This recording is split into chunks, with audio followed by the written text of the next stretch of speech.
I'm sorry about that, Mr. Chairman. I got. Where is Oh, Madam Chairman, Yeah. I We've been stopped. got hijacked, unfortunately. You do?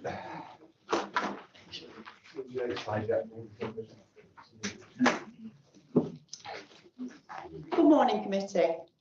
I'm Councillor Cathy Mason, the chairman of the committee, and I would like to welcome you all to this meeting of the Overview Committee that is being broadcast live and recorded for publication. Item 1, the minutes from the last meeting. I would ask the committee to approve the minutes of the last meeting. If we could take a show of hands, please. Item 1, the minutes from the last meeting. Agenda item 2, apologies for absence. Do we have any apologies for absence, please? Chair, I'm substituting for Brian Wheatcroft because he's got very bad legs at the moment and don't walk about properly, so I'm going to substitute for Brian. Chairman, I would also like a note change of membership of the committee as Councillor Jodie Stoll has taken the place of Councillor Gain Matt. Thank you very much. Agenda item 3, declarations of interest. If any councillor or officer has an interest in any matter on the agenda, would you declare it now? And please raise your hand if you have an interest to declare. If you have an interest to declare, you should state what type of interest it is and give brief details. No declarations.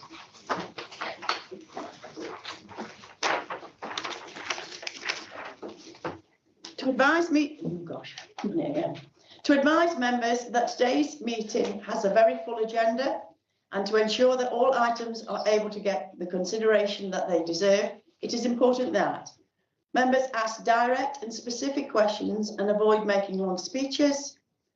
As all members will want to discuss and ask questions on the agenda items, initially each member should ask just one question with a supplementary to follow. Once all members have had the opportunity to ask a question, and if time allows, then members can ask further questions.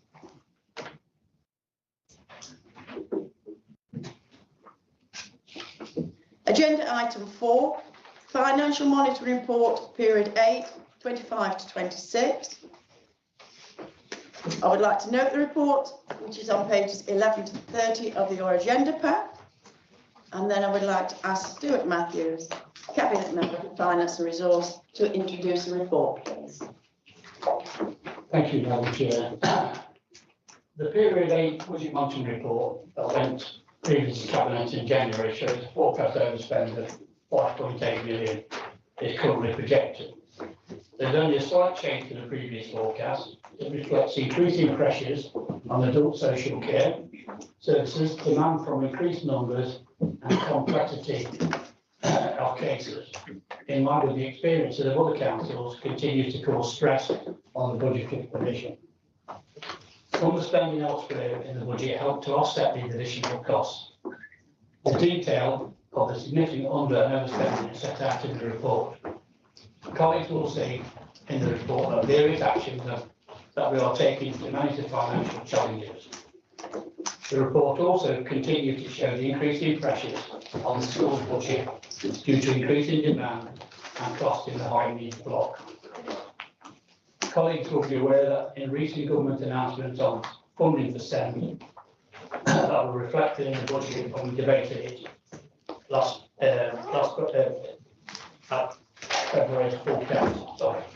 In terms of the capital programme, this shows slippage of spend into next year of 8.5 million. The significant areas of slippage being transport and environment at 4.9 million. As reported in the budget report, these slippages have been reflected in the capital programme for 26-27. The technical document also includes information on cash management for the council. Thank you, Madam Chair.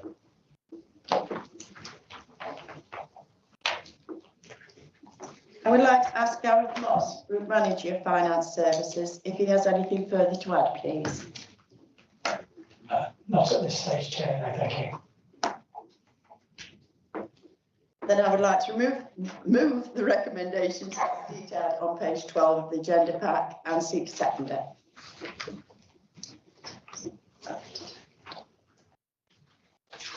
Then I would like to open the floor to debate, please.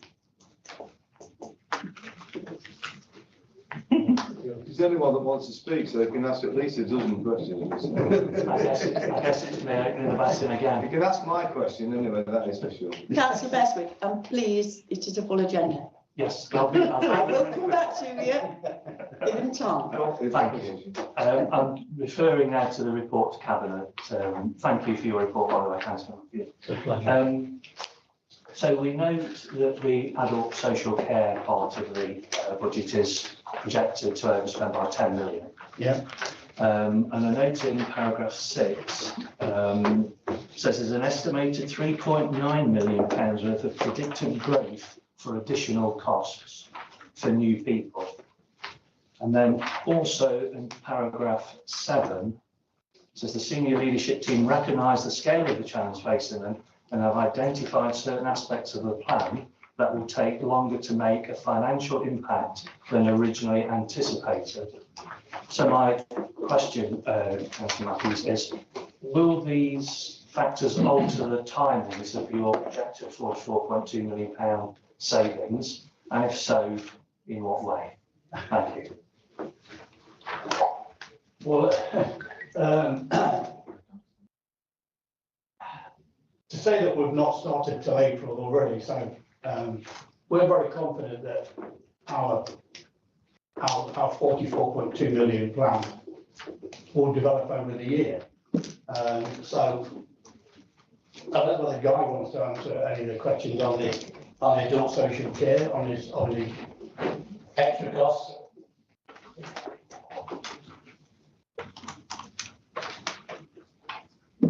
Thank you. So, thank you for the question. With relation to next year, the 44.2 million, that's for adult social care, and there's a comprehensive plan in place for us to achieve that. In fact, we've got stretch targets to make sure, because we don't want to just say that we've got a plan for 10.8, and then we all know that some programs can slip, or some projects can slip. So we've got actually over that to enable us to come in online. So that's our contribution to the 44.2 million. Just before you come back on at me, or at the gentleman, this is really the next item on the agenda. So if you can save your question for that, and do you have a question on the 25-26 monitoring report? If not, can you just save me the question to the next one, please? I can do. I do have another question on this section now. That's Well, everybody else first. yeah, of course, yeah. Anybody else, please? Councillor Clooney. Sorry, thank you for that. I had a few questions on this section as well. Firstly, I did want to say that I was a bit disappointed about how old the data is, because this relates to November, it's now March, so I don't know, it seems quite out of date, and also a lot has been superseded by the budget discussions we've had. So I just want to ask about, this might be a question for me not understanding potentially, paragraph 8. There's something about, there's a 1.6 forecast underspend on the bio contract due to increased recharges to the capital programme. What is that for? Thank you.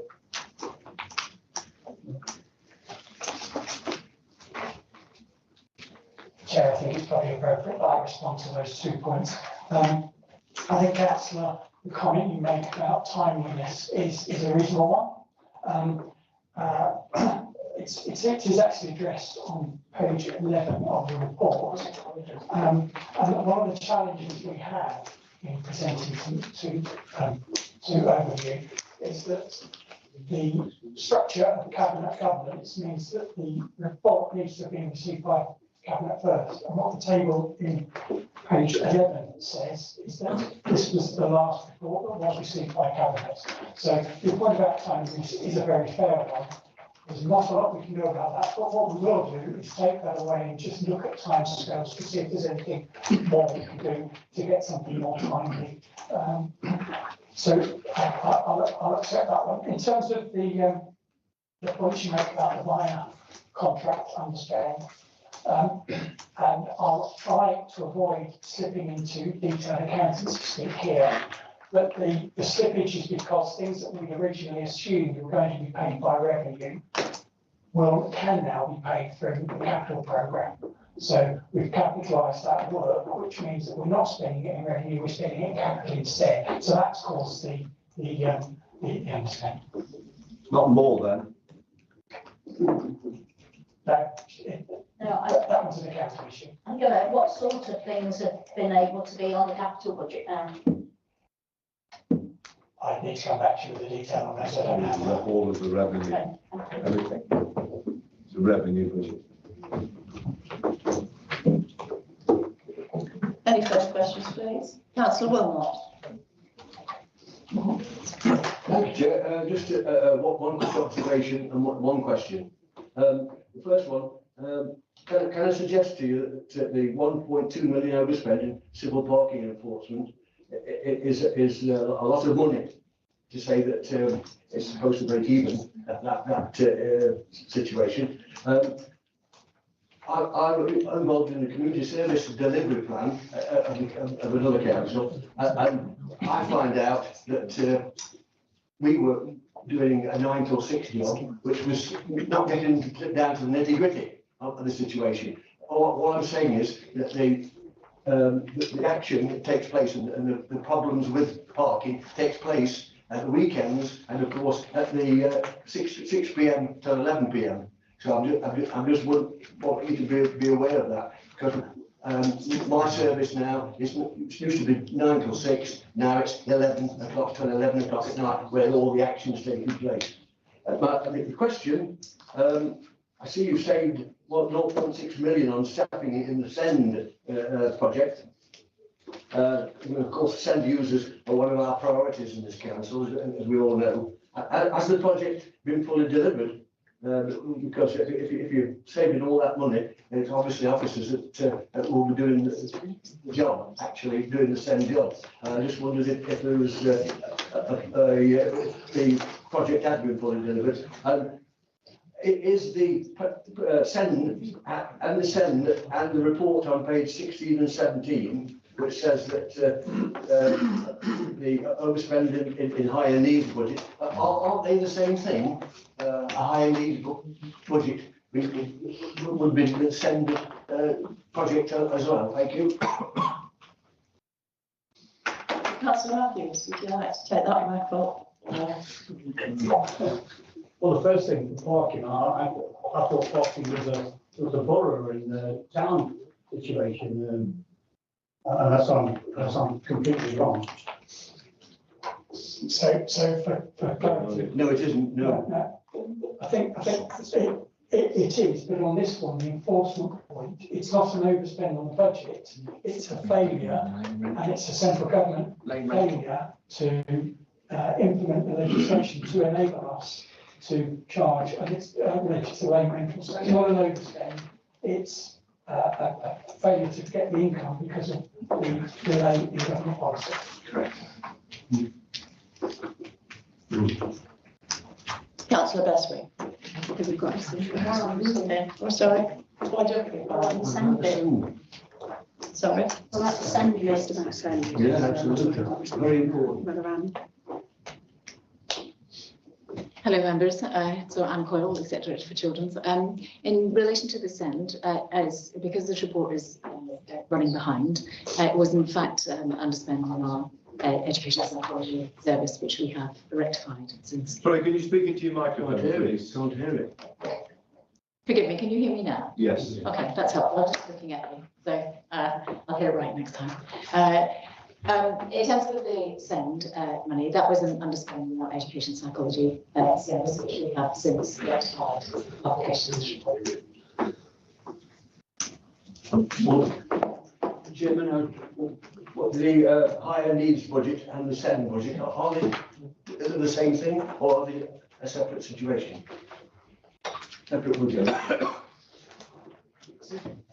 We talked about high needs block and we will also budget, and the high needs block sits outside of the council budget, so it sits independently. And you'll know we've talked before about all of the work around the high needs block recovery plan, which we're right in the middle of.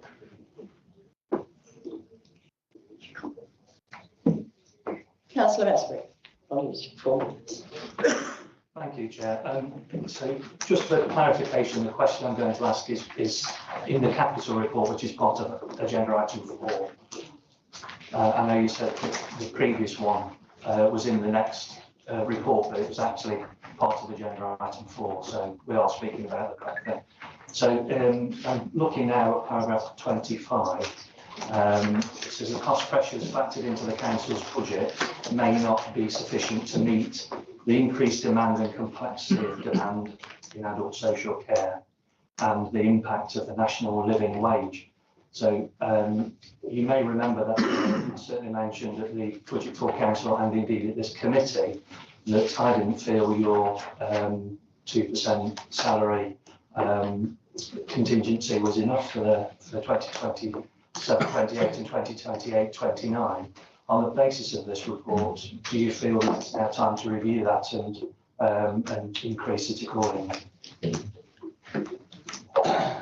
Well, I think everything's reviewed on a regular basis, and who knows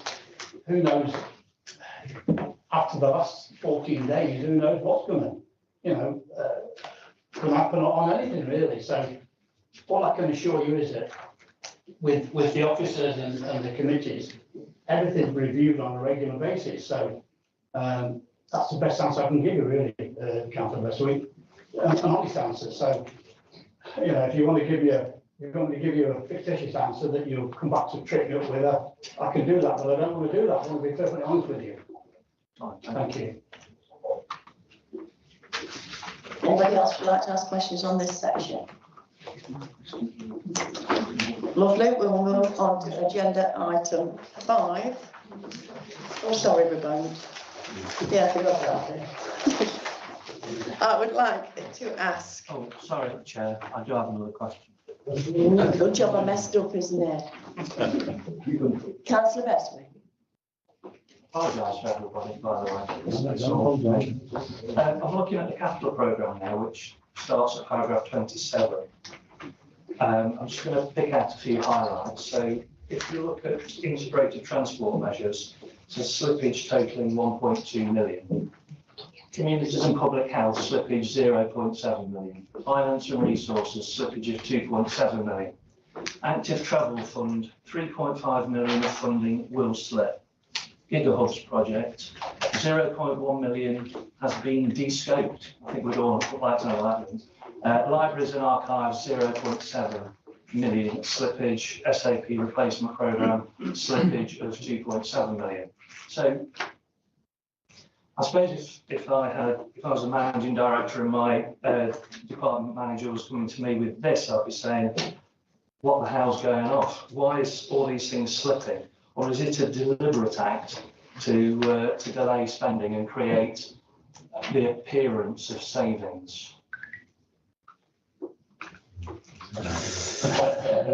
One answer, no. Okay, so why all the slippage? It doesn't look very good, that's the point. And I think as an overview and scrutiny committee, we need to understand why all of these departments have all slipped. Well, my honest answer to that is that perhaps they're doing a good job or a bad job.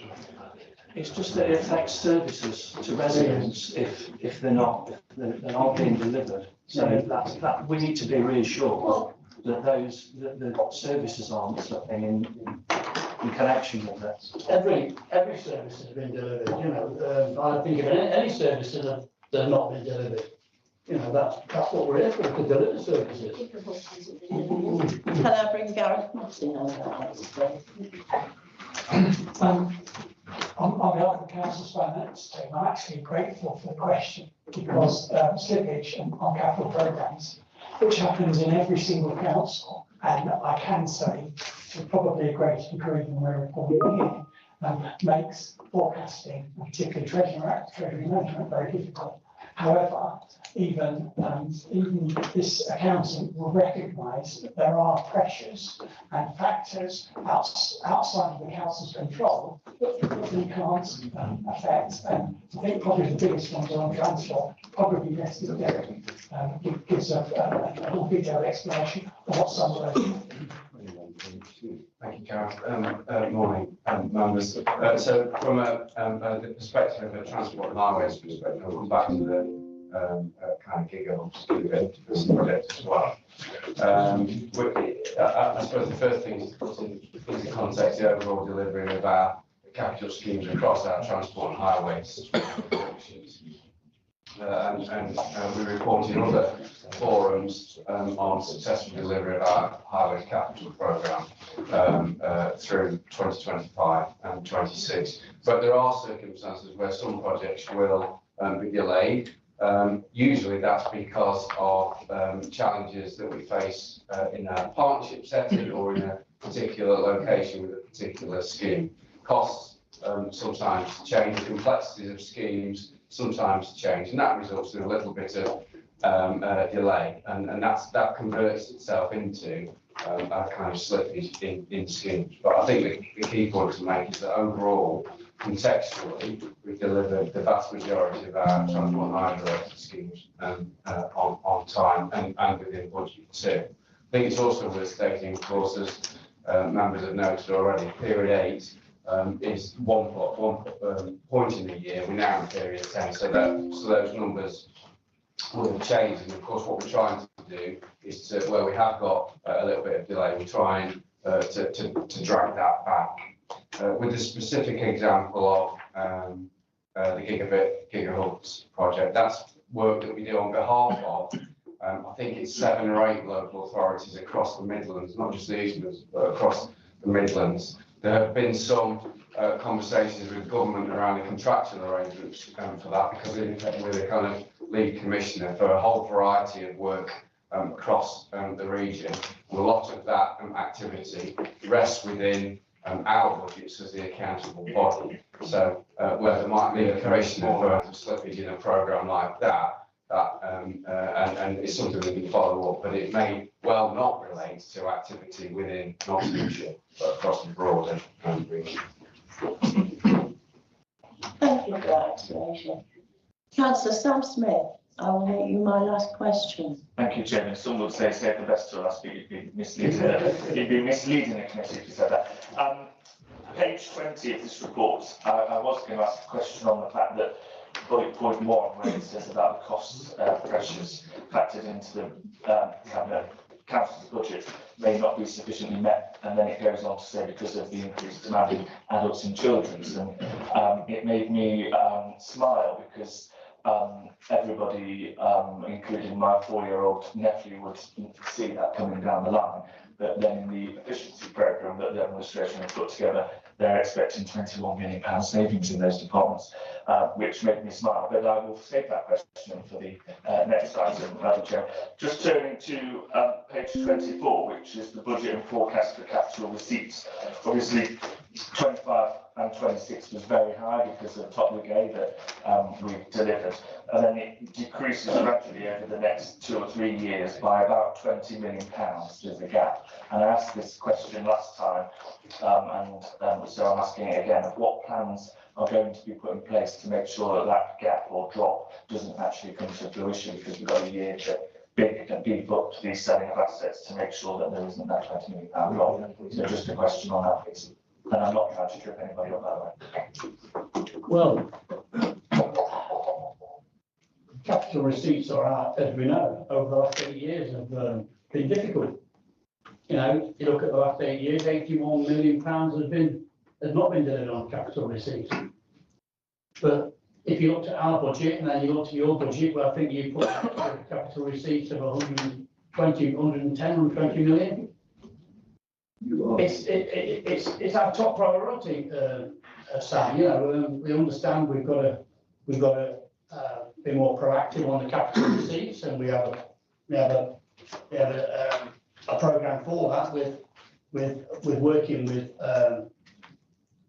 Ark and Derek and his team in place, where we but we put plan permission in with projects so we get better value for them, but it's a difficult thing, but you know, we feel on our capital receipts that we put forward, we're quite confident on that, you know, with the officers' knowledge, and so we will see where we are in 3 months and 6 months, and I'm sure that you'll come back to me and quite rightly question me again. Thank you.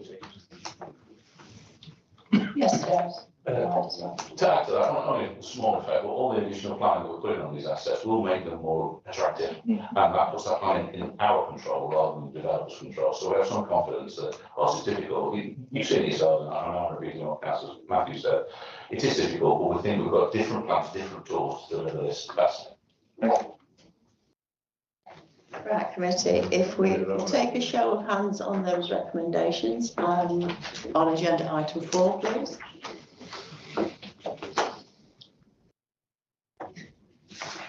Thank you. Agenda item 5, the efficiencies working group. To note that the report is on pages 31 to 36 of the agenda pack. Again, I would like to ask Councillor Stuart Matthews, Cabinet Member for Finance and Resources, to introduce this report. Thank you. Thank you, Madam Chair. I'll try to do a bit of my own script this time rather than.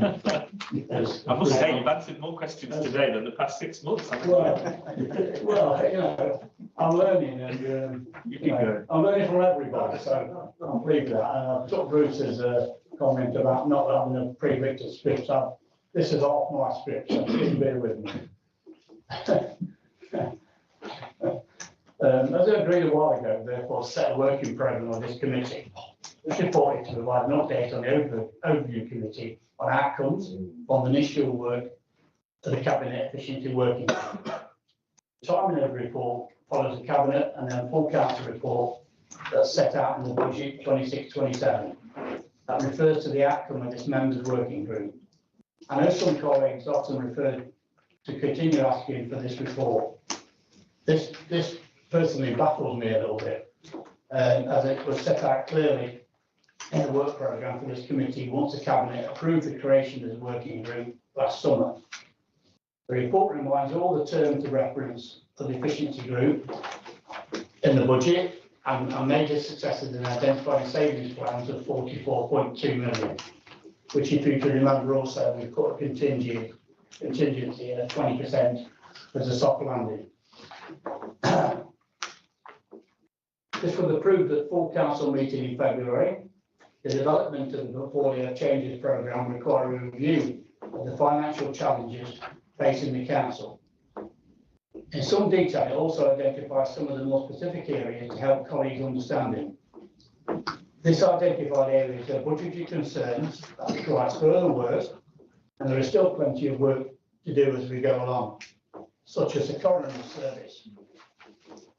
Some where the council can demonstrate continual efficiencies, such as energy cost management, and areas where we have worked with officers to find in-year efficiencies, such as £3 million in the reduction of agency staffing costs. I recognise that as part of the overall scrutiny of the council's finances, OU committee will play a significant part in the oversight of the delivery of the portfolio and changes programme, which we welcome. Thank you. Can I ask any other officers if they would like to contribute to this report? To the stage, Chair. I'd like to move the recommendations and detailed on page 34 of the agenda pack and to seek a seconder. And now I'd like to open the floor to debate, if anybody would like to speak. Councillor Lawton, please. I better put the microphone to my face. Turn it on first. Right, Guy, question to you, if that's all right. I am really worried about this adult social care charging policy. Many of you may or may not be aware that Councillor Girling runs a a pensioner dinners club, and he asked me to do some deliveries for him, the people that obviously couldn't make it to the event.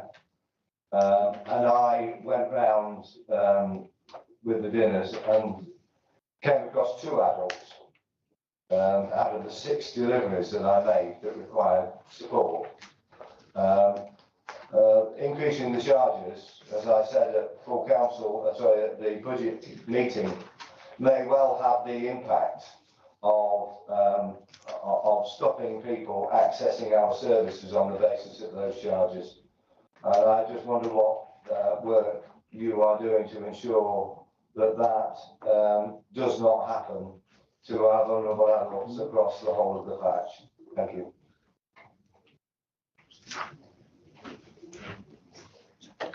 Lovely, thank you very much. Thank you for your question, and thank you for helping out in doing community work. It's appreciated. Charging, first of all, I'd say to people, everything to do with charging is only for people who can afford to pay. So everything is means testing against their income. So if they haven't got enough income to contribute to their support and care, they won't be charged for anything. That's the first thing to say. And the second thing to say is the good thing about being able to understand people's income is that we are also looking at how we can maximise people's benefits. So quite often people who are not claiming some of the things that they're entitled to claim, this gives us an indication when we do a financial assessment of whether they've got everything that they're entitled to. So it enables us to, and we have done a lot of work to maximise people's benefits. That's quite a lot of money to income to residents in the county. We're expanding that next year. This enables us to do that. So we will be increasing the amount of officers we have to increase people's benefits. There's a benefit to that for us because then there's 2 things. One, for residents, they can have extra income. They can also stay longer in whatever service that they've got. Quite often, people who also people in residential care who have done that through self-funding will run out of money very quickly. So maximising people's income to enable them to stay there is a good thing.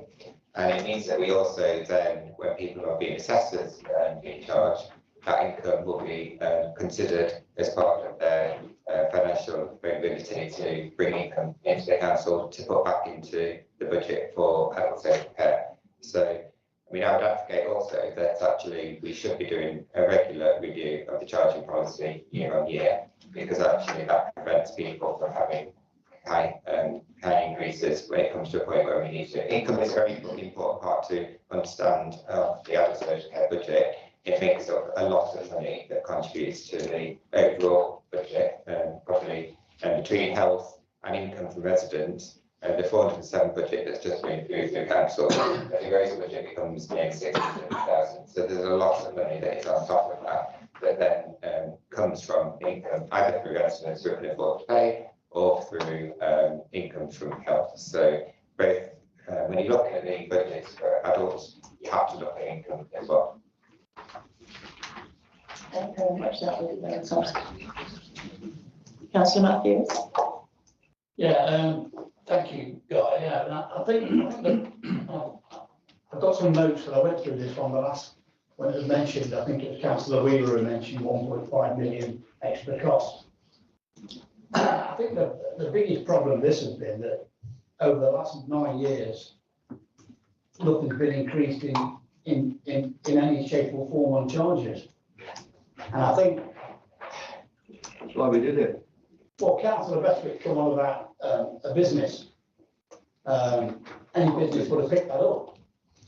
And well, you can not as much as you like, Bruce, about it not being a business. And the guy clearly said, and I've got all the notes here because this bothered me as well because my father-in-law is a case on this, and Guy eloquently put it. Social care isn't a free point of contact. It's means tested, and it's always has been. Some pay, some can't pay, but nobody who can't pay is not forced to pay. So I think we've been a little bit pedantic at times on this when people are doing a very good job and working it correctly. I think we've got to be a little bit honest on this. Thank you. Councillor Rawson. Can I just add, we've gone through a period of terrific wage growth. Oh, certainly over the last 9 years, with minimum wage creeping up and up and up, something like 8, 10 quid to where I'm at 12 quid.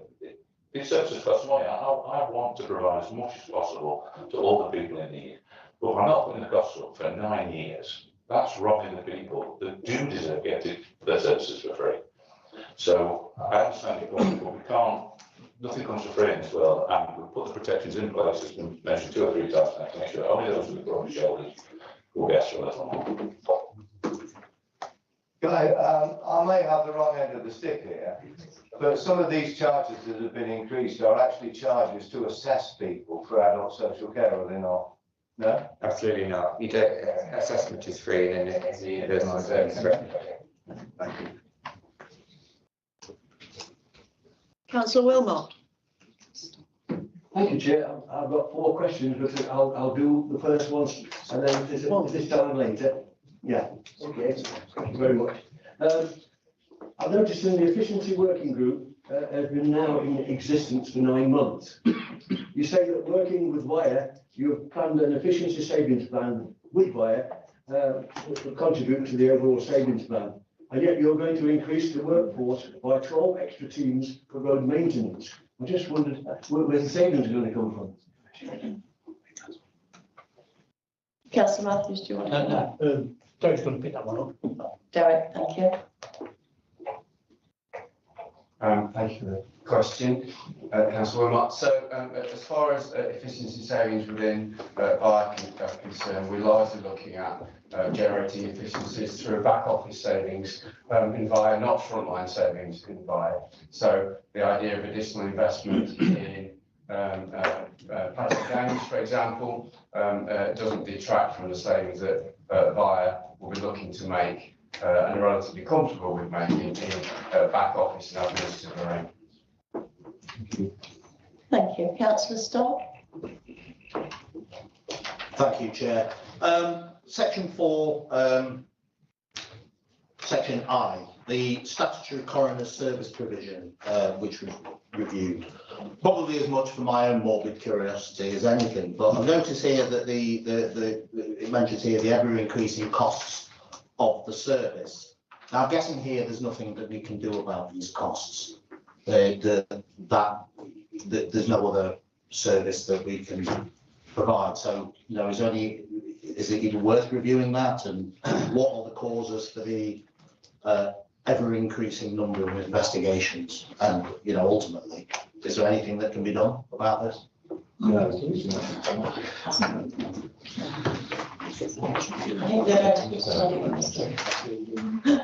an interesting thing. Again, thank you for the question. That might be best for me to pick up. So our coroner's arrangements are jointly commissioned for Nottinghamshire by ourselves and the City Council as well. And as you might imagine, there's a limited supply of organisations that can offer coroner's related work. So we're not in a space where we can simply choose suppliers. So I think that you made the point that there's it costs what it costs, and that's absolutely the case with coroners. We are with our City Council colleagues in constant dialogue with the Coroner's Office around costs, and we've also explored very recently whether there is a kind of a market to potentially provide coroner services in a different way with a different kind of managing entity. We're coming to the end of that. I think the prognosis for that is that that's unlikely to deliver significant additional savings. We're also exploring, having scanned the kind of rest of the country, we're exploring opportunities for potential investment in our kind of own facilities around coroner's provision, because in 1 or 2 parts of the country elsewhere, there's some optimism that might help generate some savings. But what we have seen over the last 7 or 8 years at least is a significant uptick in coroner-related costs that this council and every other upper tier council has to bear, and has a very little leverage, if you like, in controlling those costs. So with a kind of funder but not the manager of coroner's provision, and that creates the difficulty for us. Thank you.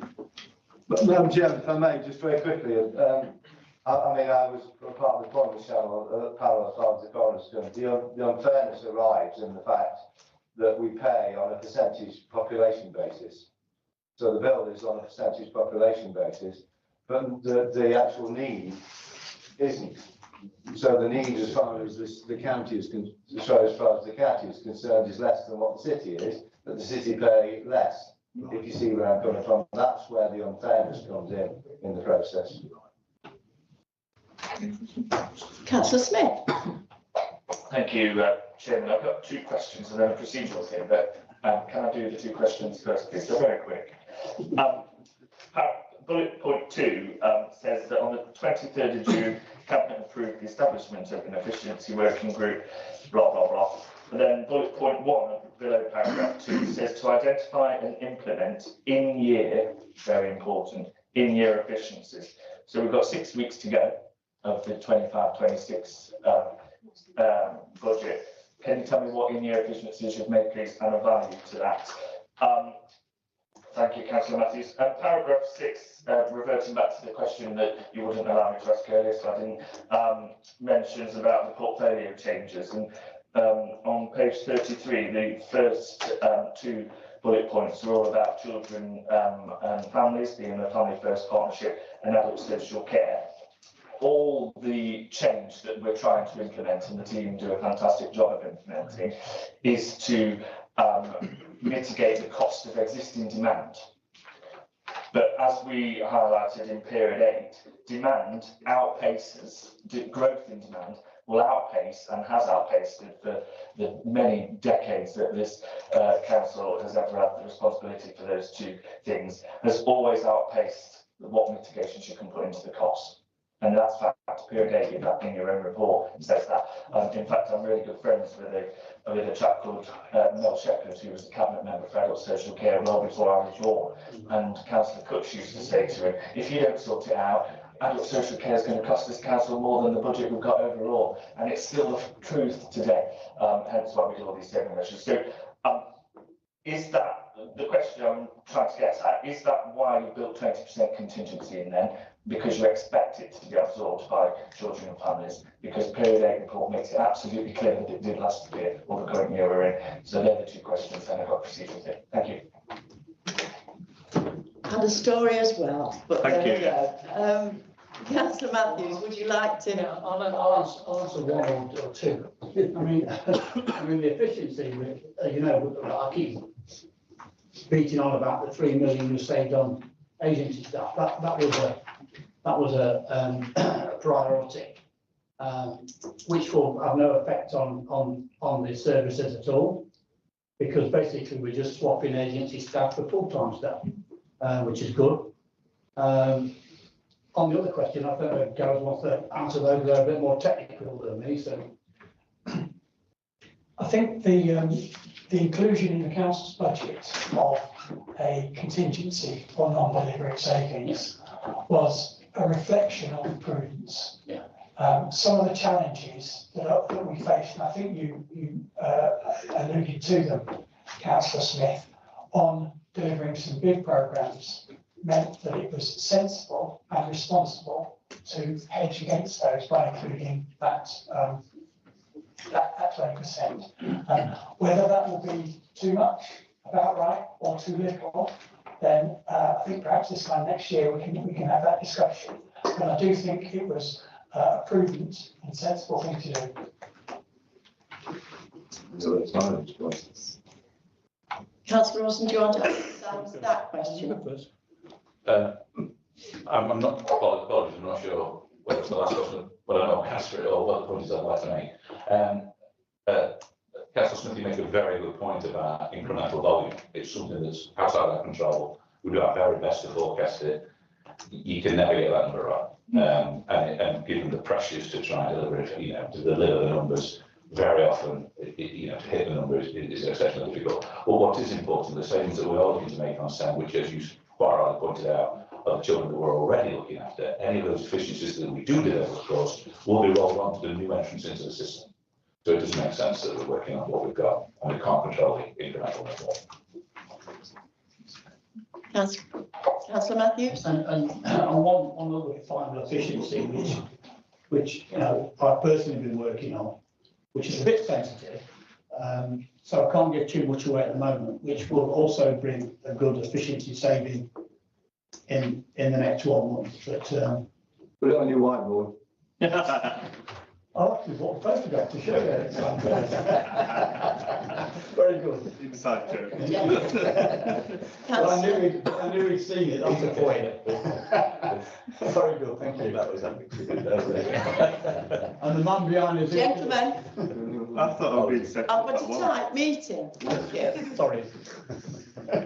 Councillor Smith, you had a procedural matter, sir. Yeah, thank you, Madam Chairman. It was the point I made tongue in cheek last time about the fact that when the efficiency working group paper came to the committee last time, if you read past paragraph 4, you forget you're reading a financial report because there's no figures or timelines assigned to any of the points. And I think that's why there's so many questions. When we have this discussion, everybody's got lots of questions and the detail does come out eventually, and we're grateful for that. But there's no financial points or figures in there past 4.B. So I just wondered if we could amend the recommendations on page 34 and add in a second one that says that the reports continue to come to this committee with figures and implementation dates assigned to it. So I'd like to move that amendment to the recommendations to be fine. Sorry, could you repeat that? Just to add in recommendation 2, that reports of the efficiency working group continue to come to overview and scrutiny with figures assigned and implementation dates assigned to each point. Thank you. Bruce is going to second that, I think. Thank you, Councillor Lawson.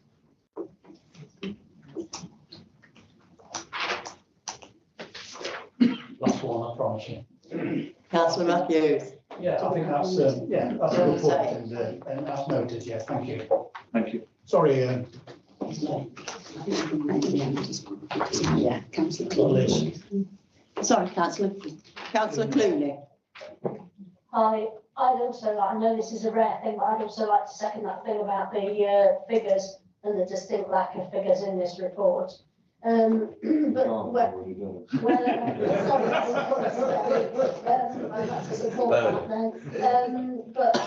one figure that is in there that I thought was, I know it's a very small thing on the point B, 4.B about the printing.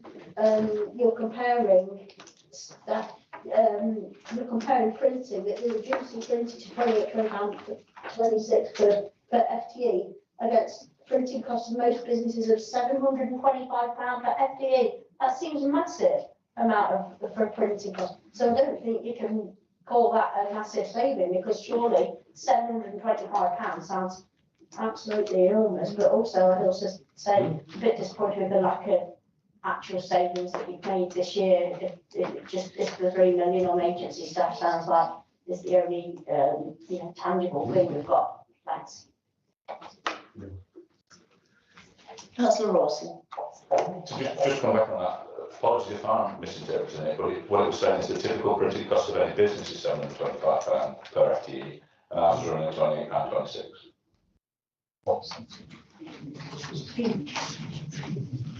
Huge.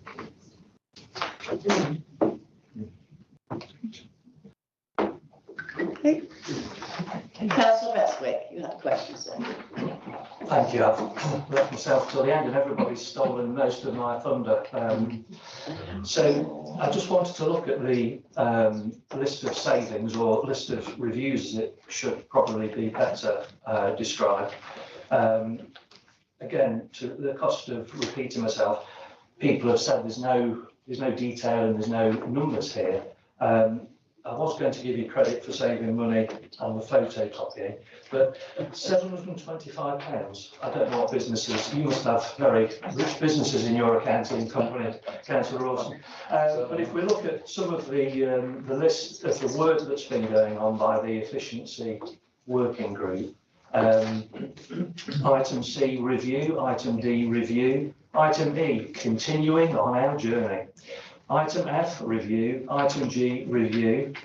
put the price up of adult social care to those that can afford it. Item I, reviewed. Item J, reviews. There's nothing here for this committee to go to look at it and say, this is the work they've done, this is the money they've saved, without it affecting the services. And as a committee, I think that's what we'd like to see. So when I said my fund has been stolen, if we're changing the procedure, if we're going to see the numbers, if we're going to see the timelines, then that's, I think, what this committee would like to see.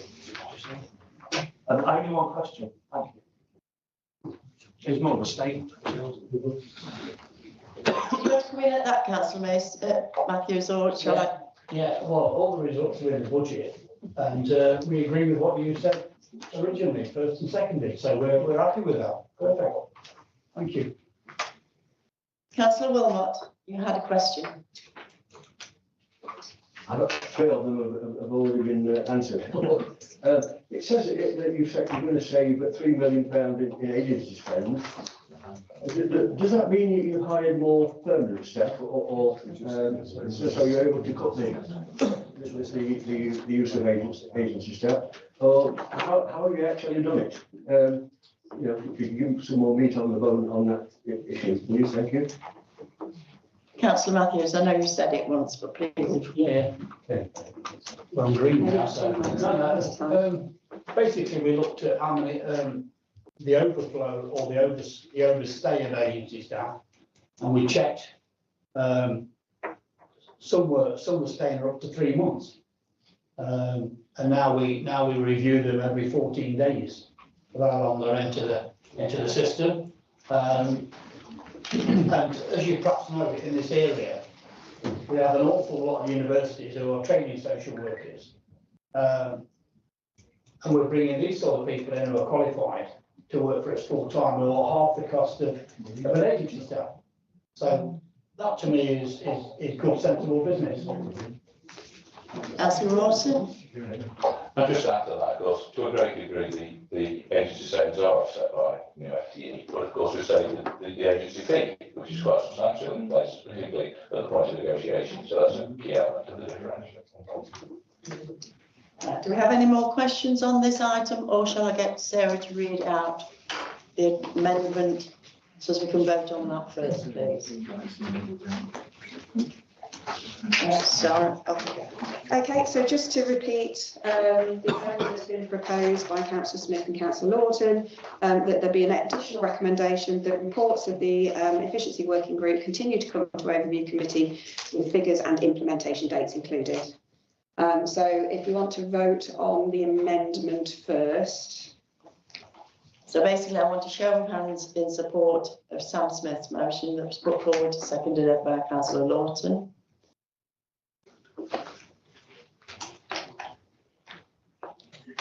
Unanimous. I think it's quite unanimous that that is a good idea. It's cross-party working, I mean. It's cross-party working. It's the reform way. Not to include figures, you're right. On the whole, it's a very reasonable request, and I don't think anybody would be able to argue with it. Don't make it worse, Madam Chair. Everybody's smiling. Committee, we now have to vote on the new recommendations that would be on page 34 plus this one that's added. Can we have a show of hands on that, please? That's. Thank you very much, Committee. Right. Agenda item 6, please. The annual delivery plan 26 to 27 development progress. I would like the committee to note that the report is on page 37 to 56 of the agenda pack. I would like to ask Councillor Doddy, Deputy Leader and Cabinet Member for Transformation, to introduce the report, please. Thank you, Chair. Great to be coming at such a harmonious time with peace breaking out all around the room. I couldn't come at a better time. Now, item number 6 the annual delivery plan 2026-27 developmental progress. Many of you will be aware in November 2025, we both said plan for 2026 to 2031 to full council. And this is an update, not on the plan itself, but on how we intend to implement, deliver, monitor, access progress, and provide those details to the public and the members and all parties associated with it.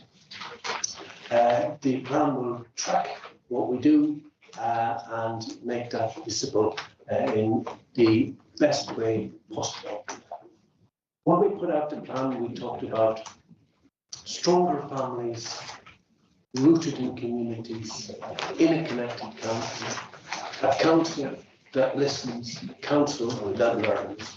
We put out those clear aims and we listed priorities that we wanted to deliver to that. When we last brought this paper to Scrutiny, it was asked that we deliver clear English. We wanted to be able to understand what we were talking about. They didn't want people talking about, I want you to see this through a different lens, or I want you to think about the optics of this. It's not Jack and Ori where we bring you through the round window or the square window or the triangle window. This is clarity that everybody can understand what we're trying to do. We're also doing it on the back of a balanced budget. And it's very important. We've had a lot of conversations around the budget.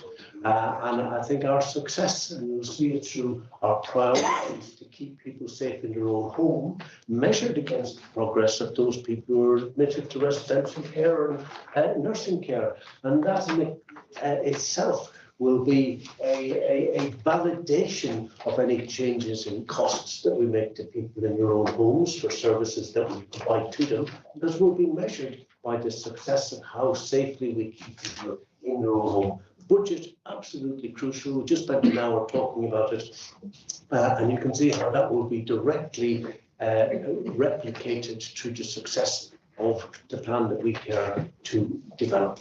We will be looking around at best practice, that there's no point in being an insular county thinking that you've got the best of everything. You look around and you say, what is best practice now? Can we implement it in the delivery of our plan? So we're bringing this to you today to refine it. We're bringing this to you today to make it the best plan possible so we can subsequently bring it to Cabinet. Now, within your plan, you'll see that there are 3 appendixes. We've kept it simple, calling them A, B, and C.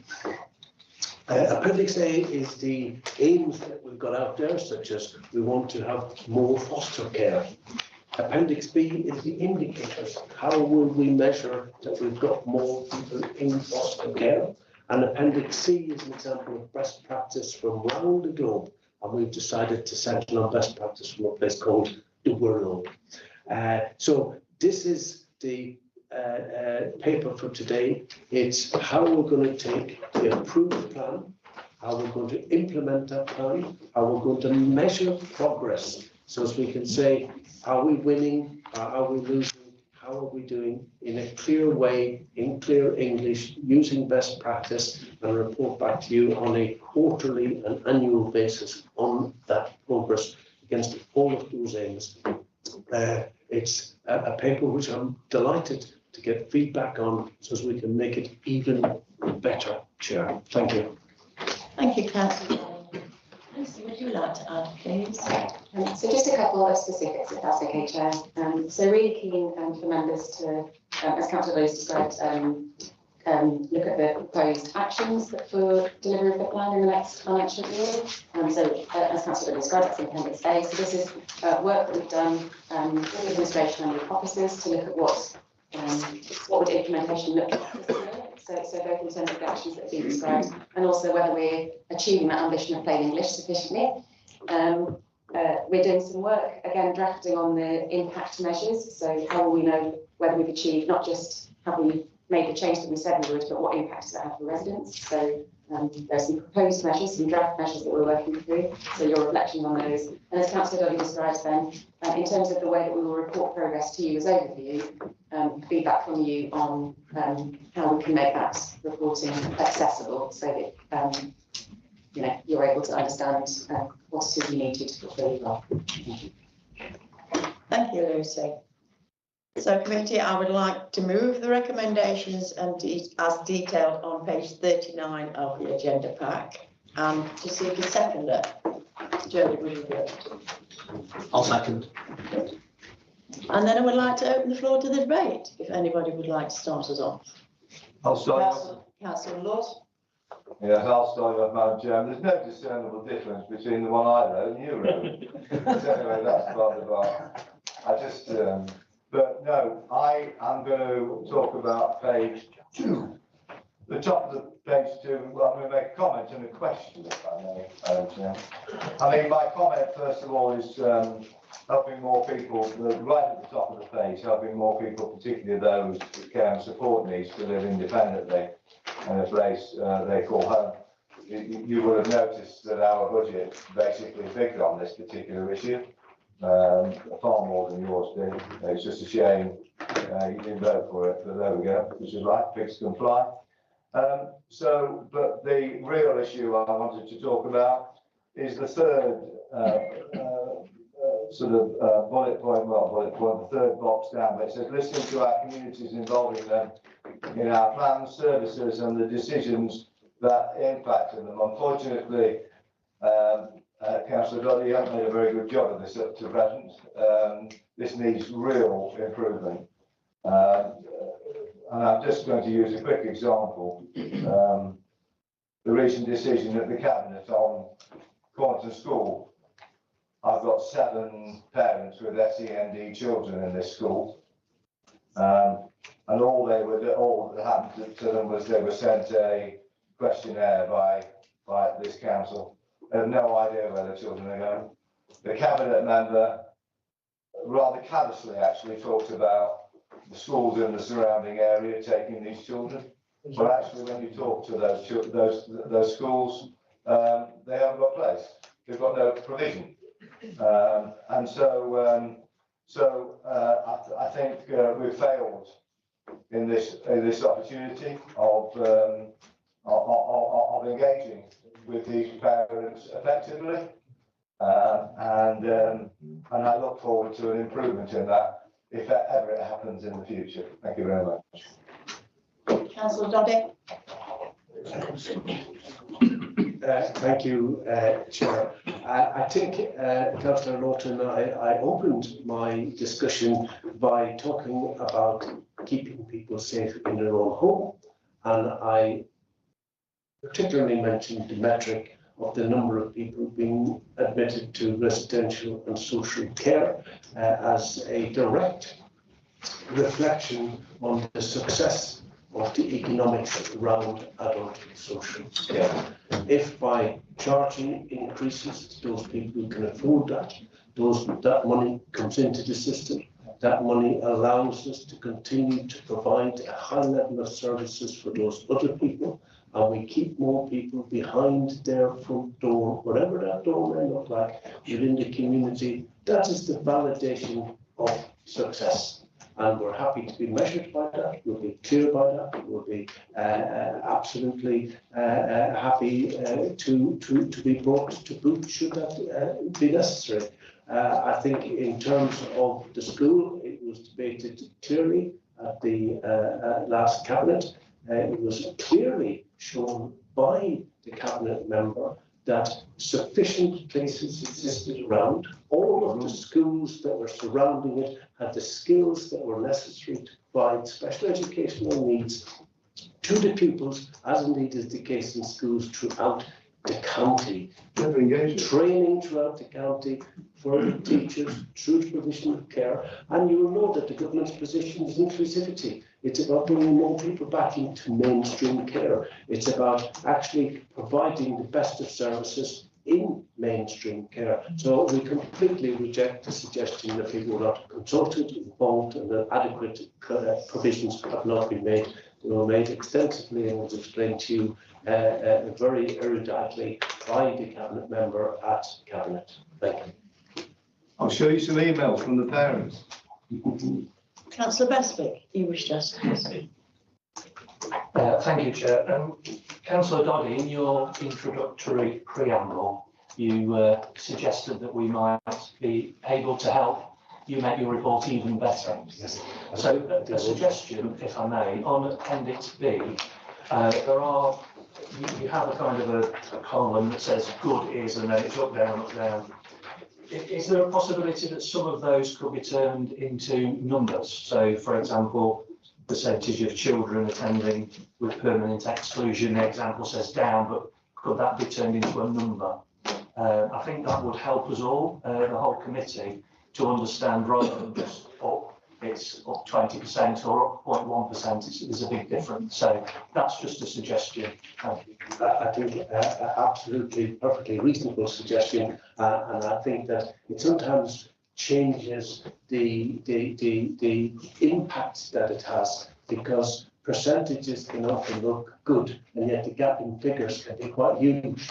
And similarly, the other way around, that the figures may not reflect percentages. So I myself have looked at the way we're measuring these things, and although we measure our set that we would implement fluoridation across the whole of Nottinghamshire, we haven't got a way of measuring how that's going quarter to quarter to quarter. So I shall be putting forward to Councillor Mason a recommendation that that's firmly, clearly, and in big bold letters in the metrics that we measure on a quarterly and an annual basis. So yes, I share your desire to improve things, Councillor Beswick, and you have my full support.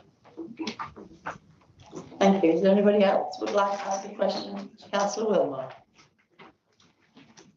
Thank you, Chair. An observation and then a question, and I have a number of other questions if there's time. I'm going to say, I'm glad to see that you are reviewing the local community fund, because it will be vital to the community if you're going to deliver anything. Now, in the best of in life ambition, early education entitlement is of prime importance. The question is, are our children's hubs up to the situation to tackle the problem? Are they really set up to tackle the problem? Thank you. Yes, it's actually the children's hubs have become family hubs, and the family hubs have become extended in the age group that they cater for. The facilities that are going to be put in and are in these are designed to make stronger families, better parents, better school readiness, better uptake of vaccinations, better breastfeeding rates, better preschool preparedness, etc. But there's nobody better able to talk about family hubs than the Director of Children's Services, Anne Coyle. Anne, would you like to comment on that? Yes, thank you very much. Just make sure I'm speaking to this. I mean, our family hubs are a work in progress. We are really focused in on the all-age development of family hubs. I think it's fair to say that the majority of services that come from the family hubs currently is very much still focused on under 5. Our family sports programme is all about the hub and spoke model of family hub to make sure that it's responsive to local needs and to local communities. And that's all governed under our Family First programme board, which is a multi-agency partnership. Of course, the delivery, the outputs from a family hub and the family first is not just the council, but the whole partnership. So really understanding that our demographic needs in different areas is different. So we're right in the middle of the tail. It's a work in progress, and we'll see significant outputs of that over the next 6 to 12 months. Thank you. Thank you. Councillor Wilmot. Well, thank you very much. Nobody is yet bothered to interrupt you, so go for your second question. Obviously, I'm interested in performance reporting and accountability. You say in your report you are strengthening the new council plan performance reporting to the Overview Committee with a new proposed set of indicators. Does that mean that if the indicators are showing the plan is not working, the committee can suggest a different approach to the problem? and will it be listened to? Now, that would be real scrutiny. That's the first question. Councillor Dolly. A council that listens, a council that learns. We said it, we delivered it to you at full council, and that's the exact thing that you're going to get. I'm not going to follow Stuart and say that that's the reform way, but I will follow and say that's. To be clear. Yes, yes. Although you are very supportive today, Councillor Beswick, so I'm going to leave it open-ended. Always supportive of good ideas. Thank you. Be under absolutely no illusion that the whole point of quarterly scrutiny, of annual scrutiny, is to recognise things that are not working. If we have figures that are going down and should be going up, absolutely they have to be looked at. And if you have to then scrap it, come up with a completely new monitoring, completely new way of intervening in that particular problem for the best of the population of Nottinghamshire, on my watch, nothing will be allowed to fail without scrutiny. Everything will be open to people making suggestions on how to improve it. And you have my full support on that. Lucy, would you like to add to that? I guess just echoing that commitment that kind of coming here today in a kind of pre-decision phase is about enabling members to shape and influence and contribute to both the priorities and the way to the performance report against them. So we're really committed to creating a space where to support creating a space where we can learn from different perspectives and outcomes. Thank you very much. Are there Councillor Wilmot? Thank you very much. My last sort of question is, you say in your report you're prioritising working with education providers to ensure children can fully participate in education and learning throughout their childhood. So all children feel included at school.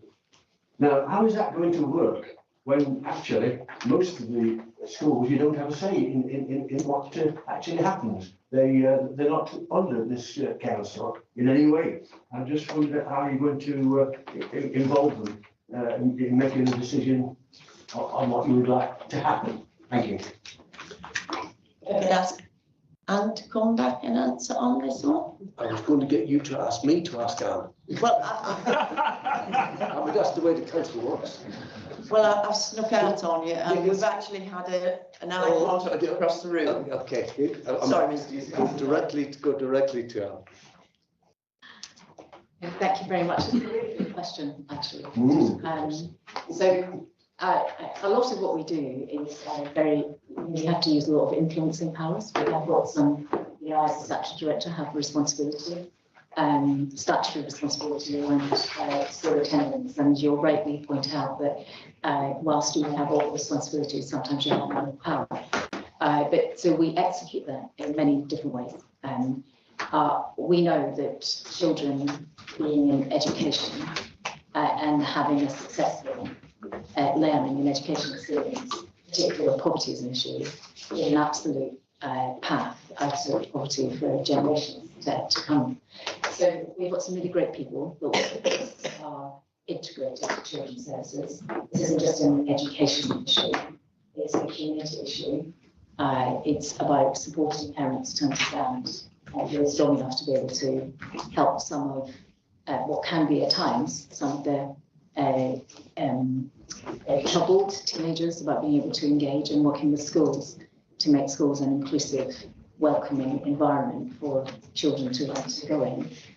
We've got a great offer in terms of our education psychology service and in our family help service. So I take the question and say to you that these things are never as simple as they are written.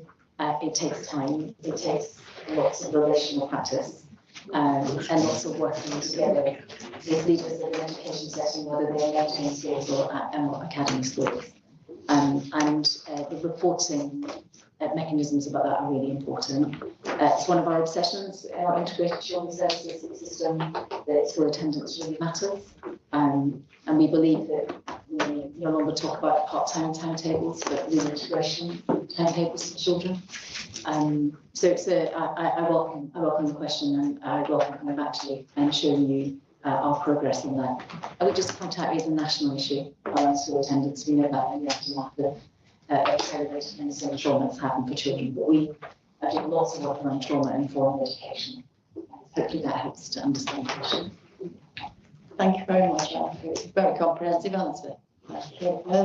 Can I call on Councillor Clooney? Hi, thank you for that. I just got a couple of questions about the Appendix B. I know I've noticed a lot of the metrics are measured annually, and I wonder if that's appropriate, or some of those could be a bit more regular. Seems a long time for some of those things to only come up annually. Then a couple of specific things about the adults with the short-term help. Surely I'd imagine this is something that we can't really drive one way or the other. So I guess it'd be hard to measure that. Well, we can measure it, but whether we could say whether it's good or not, because presumably it just happens that people need our care. And then the final thing was the residual waste per household. You've got it going up, is a good thing. I think that should be going down is a good thing. So they're all my points. Thank you. Councillor Doddy. Just to start off before I pass over to Lucy Peel to answer that, certain statistics are by their very nature like tortoises moving extremely slowly, like life expectancy and healthy life expectancy, and can take decades to change, and therefore quarterly reports on them would be appropriate. Others, exactly like the West, are fast moving and need to be reported quarterly so scrutiny can occur and we can improve where necessary. Lucy.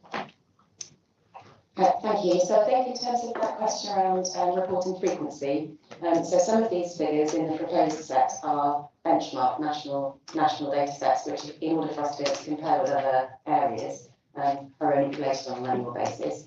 And indeed, in the kind of last couple of weeks, government has published its outcomes framework that it will track a whole range of outcomes across all councils in the country. So one of the things that we've tried to do here is align kind of these performance measures with those in order that we can kind of compare. I think one of the pieces of work that we will do is look at whether or not for those measures where they are annual, actually are there any proxy measures that we can look at in year in order to understand progress being made. So that's certainly something that we can take away. That may be an error on the residual waste. I'll go back and check with the team. Thank you for that. And in respect of adults receiving short help after being in their own hospital, I think that's the measure you're referring to. I'll pass the guy. If you wouldn't mind, sir, thank you. Thank you. It's a good question. I'll give you an example. So quite often people only need care and support when they come out of hospital. Reablement is one of the ways in which we help people to get back to where they were before they went into hospital. That's classed as a short-term service. We try our best to try and make sure that people get reablement service for as long as possible to make them back to life, they're independent, back to how they were before they went into hospital. We do that well in the council. Other partners also do that, so health will also do an element of that. What we try to do is try and make sure that we do it so well that actually you don't then need ongoing domiciliary care. And that differs with different providers doing that. So we're very keen that the services we offer from the council and what's called our missed service, maximum independent service, they have a high ratio of people who don't need long-term care. And we want to continue to promote that. Do we have any more questions on this item? Councillor Stock. Thank you, Chair. Just the question for Dr. Doddy, Councillor Doddy. In the Healthier, Happier Lives section, we're delivering the Tobacco Alliance's ambitions to support families to be smoke-free. My question really is now, I think in some ways as a society, we've probably won the battle against smoking in a wholesale way, and I think the new front is vaping. Vaping now has replaced smoking. Are we seeing vaping as a way are we seeing people moving away from sort of traditional smoking of cigarettes onto vaping, or is vaping sort of the new gateway to nicotine? And really, should our efforts now move towards addressing vaping? Councillor Doddick, please. Thank you. Yes, I see item number 8 is all about the prevalence of smoking, etc., and our services that we employ through ABL, A Better Life, in order to tackle that. It includes vaping.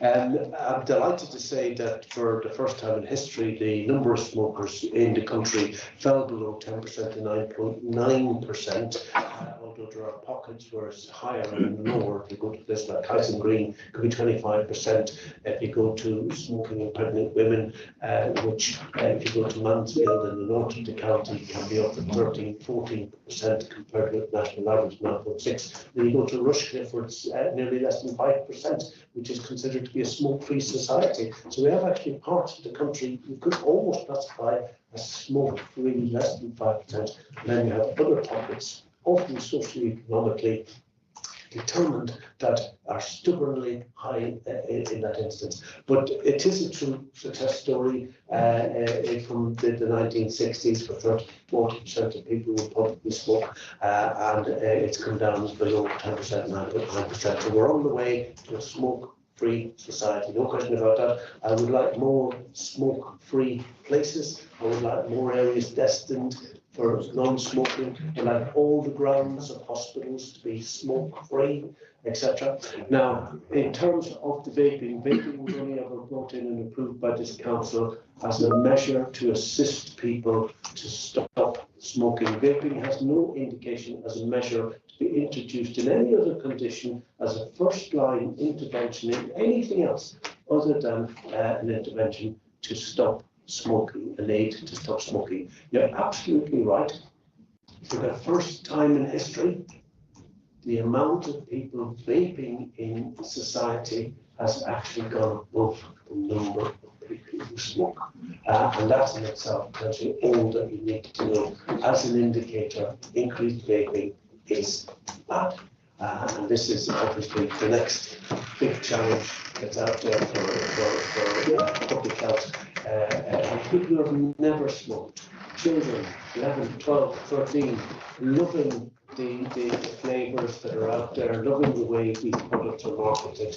It's become a problem in itself, and the long-term implications of that are completely unknown, because it isn't on tram yet, but some acute complications are there, and often societies are mixing vaping with things like cannabis and other things, and deaths have occurred in California, etc. The real challenge of vaping is probably yet to be uncovered, and you're absolutely right in what you say there. Vaping is the new smoking. Thank you. Just before I finish, I'm going to bring in Vivian Robbins. Thank you, Councillor Dolly. Apologies for coming in late to that conversation. Apologies for not hearing the early bit. I think one of the things that I would just add to that is that vaping is a really excellent quit aid. So when we're talking about smoking, and we're going to have a broader conversation around that later on in the agenda, so we can get into more of the detail there. But you're absolutely right. We don't know what the long-term effects are of vaping, and that's because it's not been out for that long. But what we do know is the harms of vaping are significantly less than that of cigarette smoking. And that's why we're using it as a really important quit aid. And we can have more conversations around that later, if that's okay. Thank you. Does anyone want any further questions on this item, or am I happy to pass this to Sarah to update us? Sure. I don't know if you can ask questions. It's not so much a question. It's how I started things off, and how we listen and how we learn. If we look at our aims, it's quite clear. It says we will work to progress and expand water fluoridation across the whole of Nottinghamshire, right to the Secretary of State, and improve the dental health outcome for all. We've been left behind, Chair, by the North East, by Newcastle and Gateshead and all those people who earlier this year, at the end of last year, were given permission by the government for the first time in 50 years to fluoridate their water, to actually go ahead. They had a public consultation, gone ahead, but we were in probably before them. I had laid papers on behalf of this council down with the Secretary of State for the House on their desk to progress our fluoridation. What I'm going to say is that I make a recommendation that specifically, clearly, unambiguously, that we not only put it in there as an ambition, but we quarterly monitor our progress. How many houses have we got that are fluoridated? Has that increased? What have we done to increase that? And report quarterly until such times as we've implemented that extraordinarily World Health Organization recommended intervention into the dental health of the children of Nottingham. That's a recommendation. Can I have a seconder for that? Councillor Beswick, I helped you in your area. Would you like to second fluoridation? Wouldn't, no. Would anybody like to second fluoridation? Oh, Councillor Rawson. Now you see, I Not a member. No, I'm not a member. No, he's not a member. Right, come on, to second fluoridation. Second. Councillor Doddy, while you are a guest at this committee, Yes. you are not a member of this committee. Yes. You can't propose. Well, I shall get a You member. cannot Can you propose. introduce it, Faz, and get somebody to second it? Hang on. Can I second this then? Councillor Doddy, Too many mics on. Can everybody turn their mics off, please? Thank you. if you want to put it to the agenda at the back where we look at the work programme, you are more than welcome to, but you are not making a motion off the floor, then giving it to a member to do. Well said. I'm very sorry, but that is not happening. Well, No, it's not a discussion, I agree Mr. with Doddy. that. I agree with that. What I was doing is, I think I was reading the mind of Councillor John Wilmot, and I think John Wilmot was going to come out and ask for I don't- exactly that thing. John, don't even suggest it now. I have spoken. I'm not suggesting it. No. I'm not even trying to sort of communicate with Councillor Wilmot. It could be in his head. Right, you know when a chair says no, Mr. Doddy, this chair means no. It's not happening. You can put it on the recommendations at the end. Put it on. We are now moving on, Yes. and there is no debate. But it is going on the recommendations. Put it on your cabinet. You're the deputy leader of the council, for God's sake. Grow up. Put it on the cabinet working Yes, group, yes, John. Yes, but I have to I'm bring sorry. people with me. John, just. Councillor Bestwick, I'm not in the very best mood right now, so please be gentle. I have a reputation. But do we need, just referencing the conversation Councillor Doddy and I had about Appendix D, do we need to change the procedural rules for that, or do I take Councillor Doddy at his word until? No, if we bring Sarah in for her updates, it will be included. So as the committee has been asked for input and feedback on the proposed plan, that's the information I've gathered from the debate that we've had today. And so these are what I'm proposing that the committee has discussed for you to then to agree on. So there was a couple of bits to do with Appendix B. So one was about looking at, in terms of the what good is column, about whether some could be turned into number values rather than just an up and down, and also look at where possible, where there could be more quarterly reporting. And then the discussion on vaping was whether or not there would be any possibility of having any performance measures regarding vaping. And then the final bit was reporting. So we've had the proposal that it be reported to this committee quarterly as well as annually. I didn't hear any disagreements to that, so that's what I'm going to put as our recommendations. Does anybody have any changes or thoughts on that? That's everybody's thoughtful. Thank you. So along with the recommendations that are on page 39, does this committee accept what Sarah has just said? I'm prepared to vote in favour of it. You're not part of this committee. I'm only a guest. Thank you. It might be appropriate if people that didn't need to remain moved, so as the other Get out. Sit Go. sit down in the places. Would you like, we'll just take a couple of minutes to do that. Thank you. And no, you don't need to stay.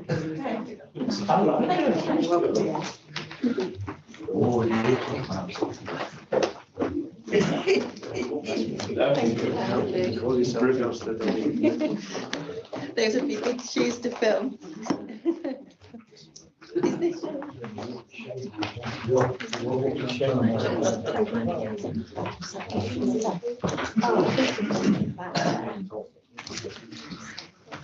Yeah, I think is that done?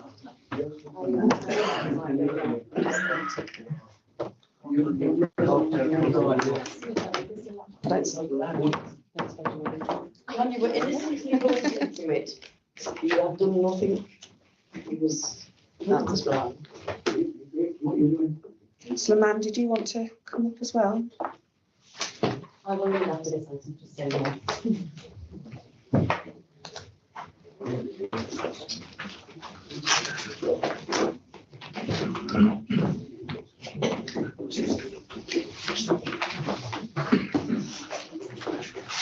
Right. Agenda item 7, current approach to artificial intelligence at Nottinghamshire County Council. I would like the committee to note that the report is on page 57 to 64 of the agenda pack. To ask Councillor Stuart Matthews, Cabinet Member for Finance and Resources, to introduce the report. Thank you. Thank you, Madam Chair. This is a descriptive one, this one, Bruce, so not being a, you know, and I'm glad to see you've not got the walk of shame anymore, Bruce. This is nice, it's lovely. It's nice, isn't it? I thought that was quite good, wasn't it? Well, very good, yeah. I wrote it down, actually. The reform way. Thank you, Madam Chair. The members are asked to note that this report will provide an overview of Nottinghamshire County Council's current approach to artificial intelligence, which we all need.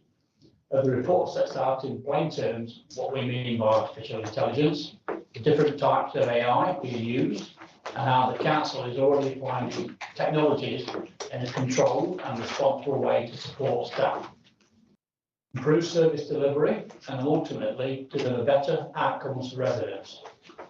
It also highlights the importance of strong governance, data protection, and ethical oversight, recognising both the opportunities AI presents and the risks that need to be carefully managed, particularly given the sensitive nature of many council services. Members will see practical examples of where AI is already delivering benefits, including within the adult social care and health, as well as how Microsoft Copilot is being used to reduce administrative burden and improve productivity while keeping council data secure. Finally, the report outlines the council's future direction of AI, one that is cautious, ensuring human decisions are made, but ambitious to improve services. Focus on proven technologies, robust business cases, and clear benefits rather than experimentation for its own sake. Thank you.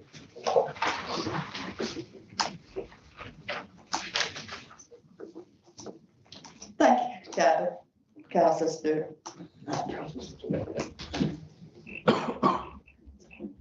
I would like to ask Dominic Barnes-Brown, Head of Technology and Digital, if he has anything further to add, please. Hi, Madam Chair. Nothing to add at this point. Thank you very much.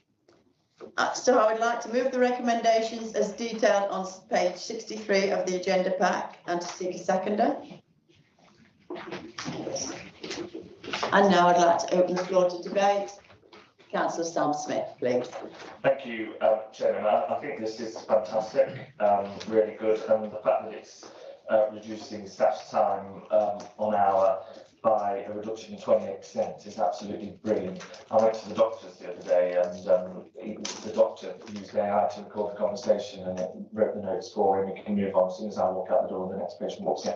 Absolutely brilliant. Just on the future approach, I know we're being cautious, and that's the right thing to do. Could I just ask if we're working with other departments. I know we're trialing it in adult social care at the moment, but I've been involved in businesses where you bring new IT in, you never talk to the people who are going to use it, you introduce it, it costs loads of money, and then it doesn't do the job you want in the departments. So I think while we're focusing on adult social care, can we, as a council, work with 2 or 3 people from other departments like highways and say, how would you like AI to work for you on the report writing? And children and families, how will you as social care workers like to see AI help you, so that when we do roll it out, we roll it out as it's needed, not as we around this table think it's needed, if that makes sense. Thank you. Councillor Matthews, are you coming back? Yeah. Well, we started a little bit with translation services, which is in process, and I went to a presentation from a company, and I was very impressed how it works, as you said. Everything's recorded, even in different, I think there's up to 84 different languages as well.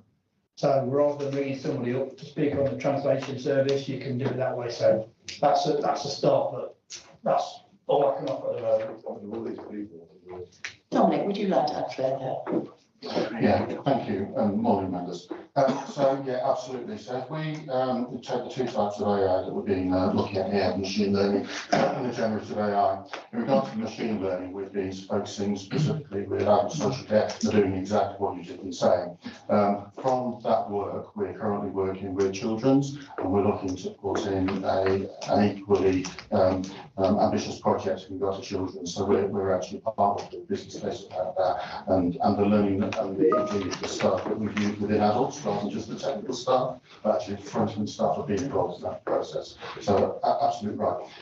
In regard to generative AI, when we did those pilots, we actually did those as a cross-organisational approach, rather than just looking at it department by department. There's many other things that we can do, whether it's about meeting notes, or whether it's about managing meetings, or all those type of things. That's actually cross-service driven rather than specifics. I think the other thing just to note is we're talking about within this report, the governance layer that we are overlaying at this point in time. And as part of that, we're having centres of excellence. And the idea of centre of excellence, again, because that's looking across the council, not in just specific areas, looking at that. Liz, sorry, Vivian, did you come in? No, sorry, misread it. Anybody else, please? Councillor Rawson, then, please. Thank you, Chair. You know, we all see this in day-to-day life, and some of the things it does is just correct data. My concerns, and it's something I'll be spreading around the council wherever it is, it feels to me like the 1970s when we all got a calculator, or the kids got a calculator. I don't need to do this anymore, I can get something else to do it. And of course, we all got from our teachers, unless you know what it should look like, you shouldn't be using a calculator. And I think there's, Don and I have spoken, some of those controls and those safeguards, that's where we've got to be careful, because we can't let AI do the thinking for this council. I know it was mentioned in the paper about human decision making, which I think is important, just to stress that point. Councillor Clark. Thank you, Chair. Just following on from what you just said there, what would independent oversight look like? Will it be put in place to guarantee that the AI tools, especially in social care, don't embed bias or make wrong decisions for vulnerable residents? Thank you. Okay, so in regard to when we're rolling, so when we talk about cautious, I do want to use the words cautious and ambitious, because it will have a big impact to the services we deliver on our residents. But when we talk about cautious, what we're talking about there is when we implement these, we don't just throw them out, but we're giving proper training, provision to our staff. And then as part of when we roll this technology out, then the governance that we have in place within the services to check that. So Magic Notes is a very good example of how we're taking these recordings of these really important conversations, but making sure they're accurate before we go into them. Within the report, it also talks about additional governance we will be putting in place. Now we're moving, if you like, more from the pilot phase into live, and that within the strategic board of governance will then allow us to do that type of work and report on it accordingly through that layer of governance, through the recommendations that we've got that we're now going to overlay. Now this is becoming embedded as part of our core tool set within the council. Thank you. Councillor Lawton. Here you go, John. My daughter had a lecture the other day from a brain surgeon, and he said there's a direct correlation between people using sat-navs and a 10% shrinkage of a particular lobe of the brain. This is where we need to be careful, very, very careful on how we run these things out, because all these things, it's a bit like building an asbestos roof. There are long-term implications with these things, and we need to tread very, very carefully. And ADHD and autism. Councillor Wilmot. Thank you. Two observations and a question reporting about the observation. Yes, a lot of information in this report, and it is a very, very big step for this council. You only got to look at page 58 and see how many risks there are to be involved. And that's why it's essential. It could be delivered slowly and effectively. And I do hope it's a success. Of course I do. We all do. It's going to be running in the council and so forth. And I know there's been a training programme set up already. And look at the governance. I noticed more boards and groups are being set up, setting up comparisons, reviews and outcomes. And it said in the report there will be opportunities to help improve people's lives, build stronger families and obtain caring connections. I just hope that we don't try and run before we can walk. And the question is, how will, as I don't see it anywhere in the report, how will the progress be monitored and brought back to this committee for scrutiny? Who would like that, Don? Sir? So you're absolutely right in regard to the risks that AI brings. It brings opportunities, it brings risks, and we've highlighted all those again, which is why we need that level of governance. Also, we highlight that our strategy around this is that AI is a positive tool to help us deliver. It's not there to make decisions for us, it's there to support us in regard to efficiencies to allow us to do that. In regard to how, in regard to the question,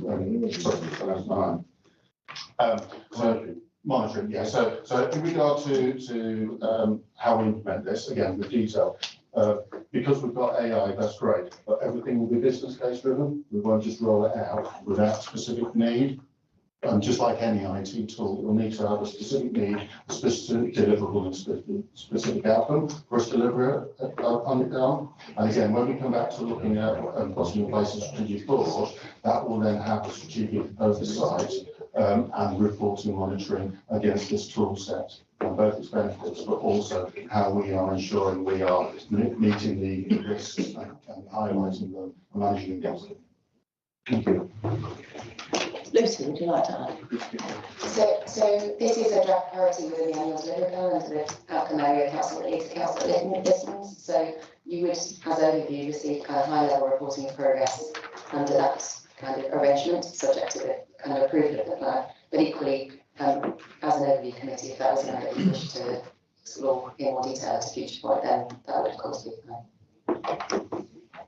Just for a note for the committee, I made a point of asking just one specific question before I could agree to AI, and was that, is the AI we are using making any decisions?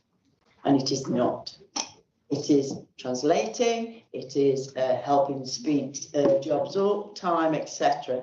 But it does not, at this time, make any decisions or judgment calls or anything on what needs to be basically an individual process of assessment. So but everybody's minded that AI, as we use it, does not make decisions, it just makes the speed of things go quicker for, say, like doctor's appointments and note taking. Are there any other further questions? Councillor Clooney. Thank you. And it follows on from what you've just said, actually, on page 62, point B at the top. It says it enables targeted interventions and funding decisions. So I just want to know, you know, to what extent is that and what does that relate to? Thank you.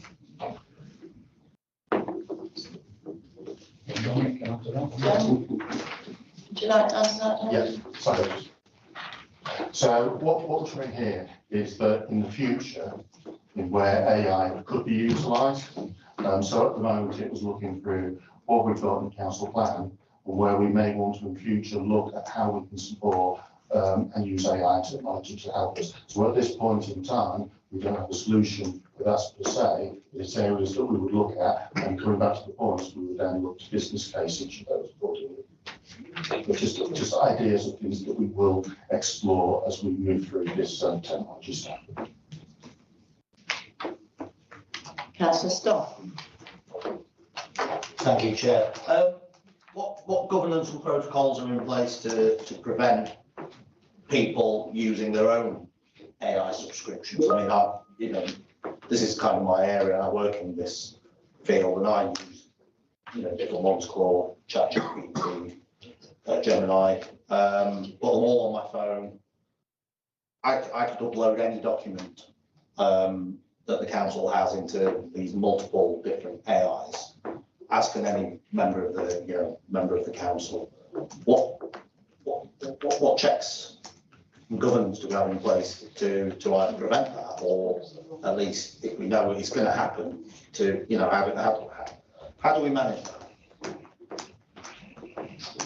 Thank you for the question. It's a really important one, because you're right. If we look at in the report, we talk specifically about generative AI, which you're referencing there.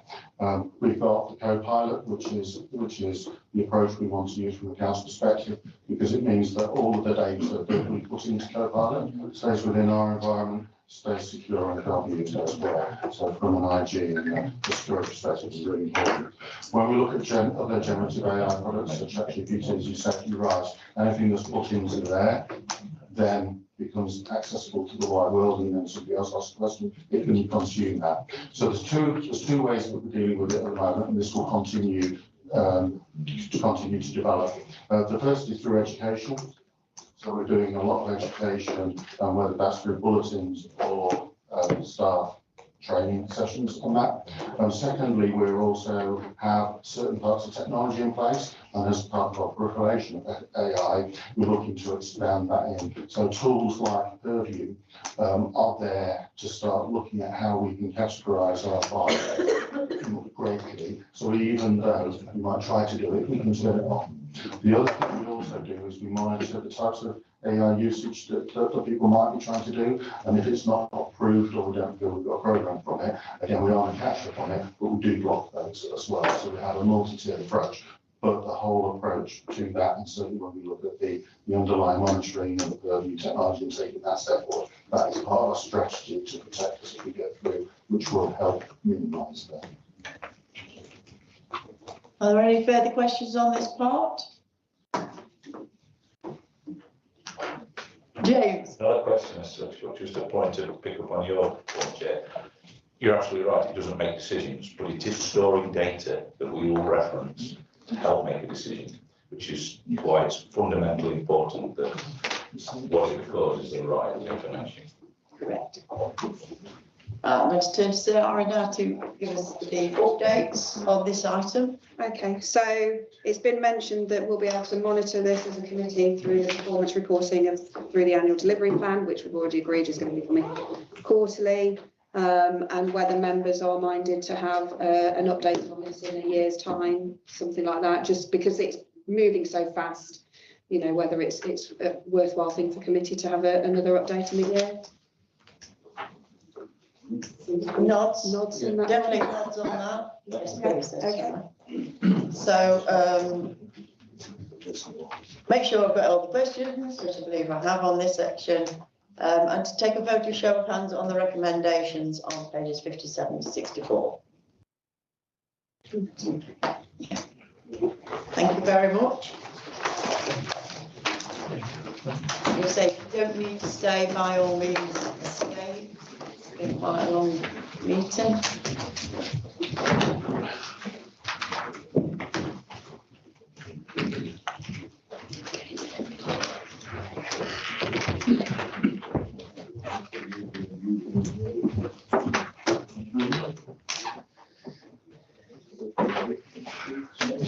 Agenda item 8, promotion of health lifestyles and activity to reduce prevalence of smoking and unhealthy weight in Nottinghamshire.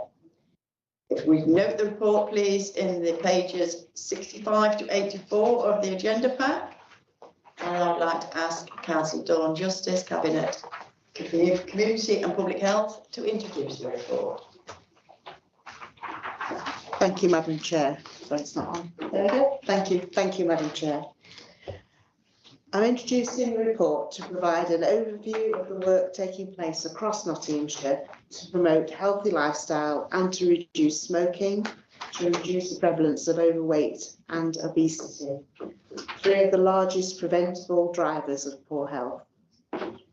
The report highlights some of the challenges Nottinghamshire faces in this area and the impact these lifestyle behaviours have on people's health and well-being.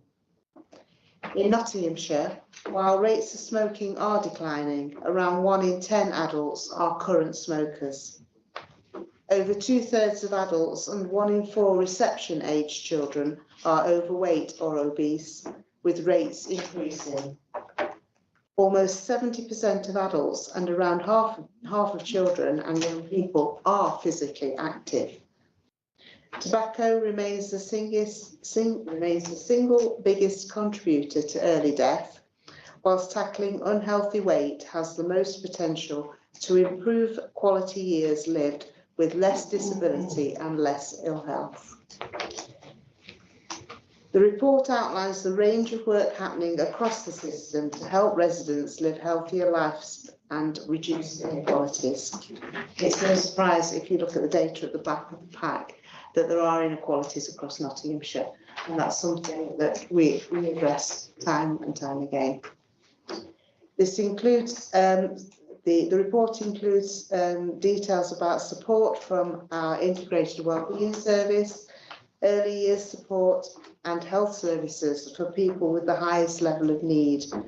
It encompasses work that supports the building blocks of health, including food environments and tobacco control. The committee is asked to consider and comment on this important programme of work to help ensure that Nottinghamshire residents can lead healthier, longer lives. And I'll now hand over to Grace Brough, who's a consultant in public health and communities, for a brief summary of the key points. Thank you, Grace. Thank you, Councillor Justice. I'll just build on what Councillor Justice has said and give you a brief verbal overview of the paper. So the report provides an overview of the work taking place across Nottinghamshire to promote healthy lifestyles and to reduce smoking, overweight and obesity. And as Councillor Justice has said, those are three of the biggest preventable drivers of poor health. Smoking, unhealthy weight and physical inactivity, they directly contribute to major illnesses. These include cardiovascular disease, cancer, respiratory conditions, diabetes and dementia. Around 70% of cardiovascular disease, 40% of cancers and 40% of dementia are preventable, and locally we continue to see high levels of preventable ill health as a result of these risk factors. The economic consequences are also significant. Obesity is estimated across the UK 98 billion, with a Nottinghamshire-sized population accounting for around 1.25 billion in 2021. Smoking costs Nottinghamshire an estimated £530 million each year. Most of that is through lost productivity and increased social care needs, and an additional loss of 412 million due to premature deaths from smoking. As Councillor Justice has said, these issues are not experienced equally. People living in Nottinghamshire's most deprived communities are far more likely to smoke, be overweight or be physically inactive. Children in more deprived areas are also more likely to have obesity, and the gap is widening. Smoking rates are higher among people living in social housing, those in routine and manual jobs, and people with mental health conditions. These patterns reflect the wider social and environmental disadvantage. Now, evidence shows that for every £1 invested in prevention, up to £8 can be saved through reduced healthcare costs, improved wellbeing, and increased productivity. Locally, our integrated wellbeing service providers calculated a return on investment of £6.67 for every £1 invested. Now, Your Health Knox, who is our integrated wellbeing service provider, supports our residents to make positive behaviour changes. It provides tailored support across smoking cessation, healthy weight, physical activity, alcohol and mental wellbeing, and it follows NICE guidance. And last year we supported nearly 10,000 residents through that service. That includes 2,700 people to stop smoking, 1,400 people to lose weight and over 2,400 people to become more active. While we know individual support is vital, the report also highlights the importance of wider environmental factors, things that we call the building blocks of health. These include access to good food, active travel, green spaces, good work and safe communities. And work is underway locally to support healthy food environments, safe walking and wheeling, improved school meals, and strong links between health, employment and planning. And we also know the first 1,001 days of life are critical. The Best Start strategy includes improved infant feeding support, enhanced healthy start provision, and better pathways for supporting healthy weight in pregnancy. Tobacco control is being strengthened through the Nottinghamshire Smoking and Tobacco Alliance. This partnership focuses on helping people to quit, reducing children's exposure to second-hand smoke, tackling illegal tobacco, and preventing children from starting to smoke or vape. And this work aligns with the national ambition to create a smoke-free generation through the tobacco and vape bill. Finally, the report highlights the important contribution of our system partners. This includes secondary care, primary care, and our integrated care board, who deliver specialist weight management, maternity smoking cessation, and long-term condition pathways that embed prevention. The committee is asked to consider and comment on this important programme of work to help ensure that Nottinghamshire residents can lead healthier, longer lives. Thank you, Madam Chair. Thank you. Vic, would you like to add anything at this time? No, I'm happy for that, thank you. Lovely then. So I'd like to move the recommendations as detailed on page 71 of the agenda pack. And seek seconder. And I would now like to open the floor to the debate, if anybody would like to speak. Any questions on this? Councillor Wilmore. Thank you, Chair. I applaud the work that's being done, especially on page 68, to alleviate some of the problems there is, but it's only a small amount when you look at the 800,000 residents that there are in Nottinghamshire. So much more work needs to be done than that. I've noticed in Appendix A, local data, there seems to be a lot of measures in the red boxes, and to make the many problems getting worse. The trend needs to be improved. I just wondered how on these issues, is the work in hand to get this thing sorted out. The activities and intervention schemes are commendable, but need more promotion. We've got to promote the way forward for many of these people that need help. And it's also, as I say, you've got to have places where people can visit and get this information also. Because it's there's a lot of work still to be done on this issue, and I'm just the delivery of these projects that they need to be done, and they need to be made aware of where to go. Thank you. Councillor Justice, did you want to come back on this one? Yes, thank you, Chair. I wanted just to say, obviously, when you look at the areas in red, if you like, Ashfield and Bastard Mansfield tend to be the areas which are highly concentrated. And I do know that the Your Health Knots programme is particularly concentrating in these areas, and there are probably more activities going on for those areas to try and even the playing field out. In terms of promotion, sorry, I've got a very dodgy thing. I think the battery's died. Yeah. Use this one. Sorry. In terms of promotion, I was going to just check with Grace on that, because I know quite a lot of work is done in the promotion. So just Thank you. So if I can just come back on some of the points made.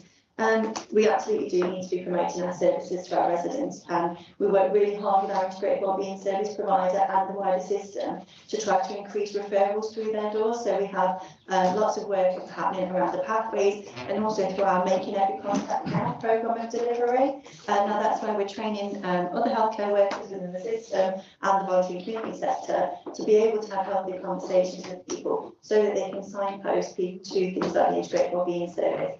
So we're trying to work with the system. We're also doing a programme of communications campaigns, and we know particularly in December we focused around smoking in pregnancy and did a targeted comms campaign around smoking in pregnancy because we're really keen to drive the rates of smoking at time of delivery down. We work with our healthcare providers around that and around the smoking cessation support delivered to our citizens giving birth, but also we do lots of comms campaigns around that as well.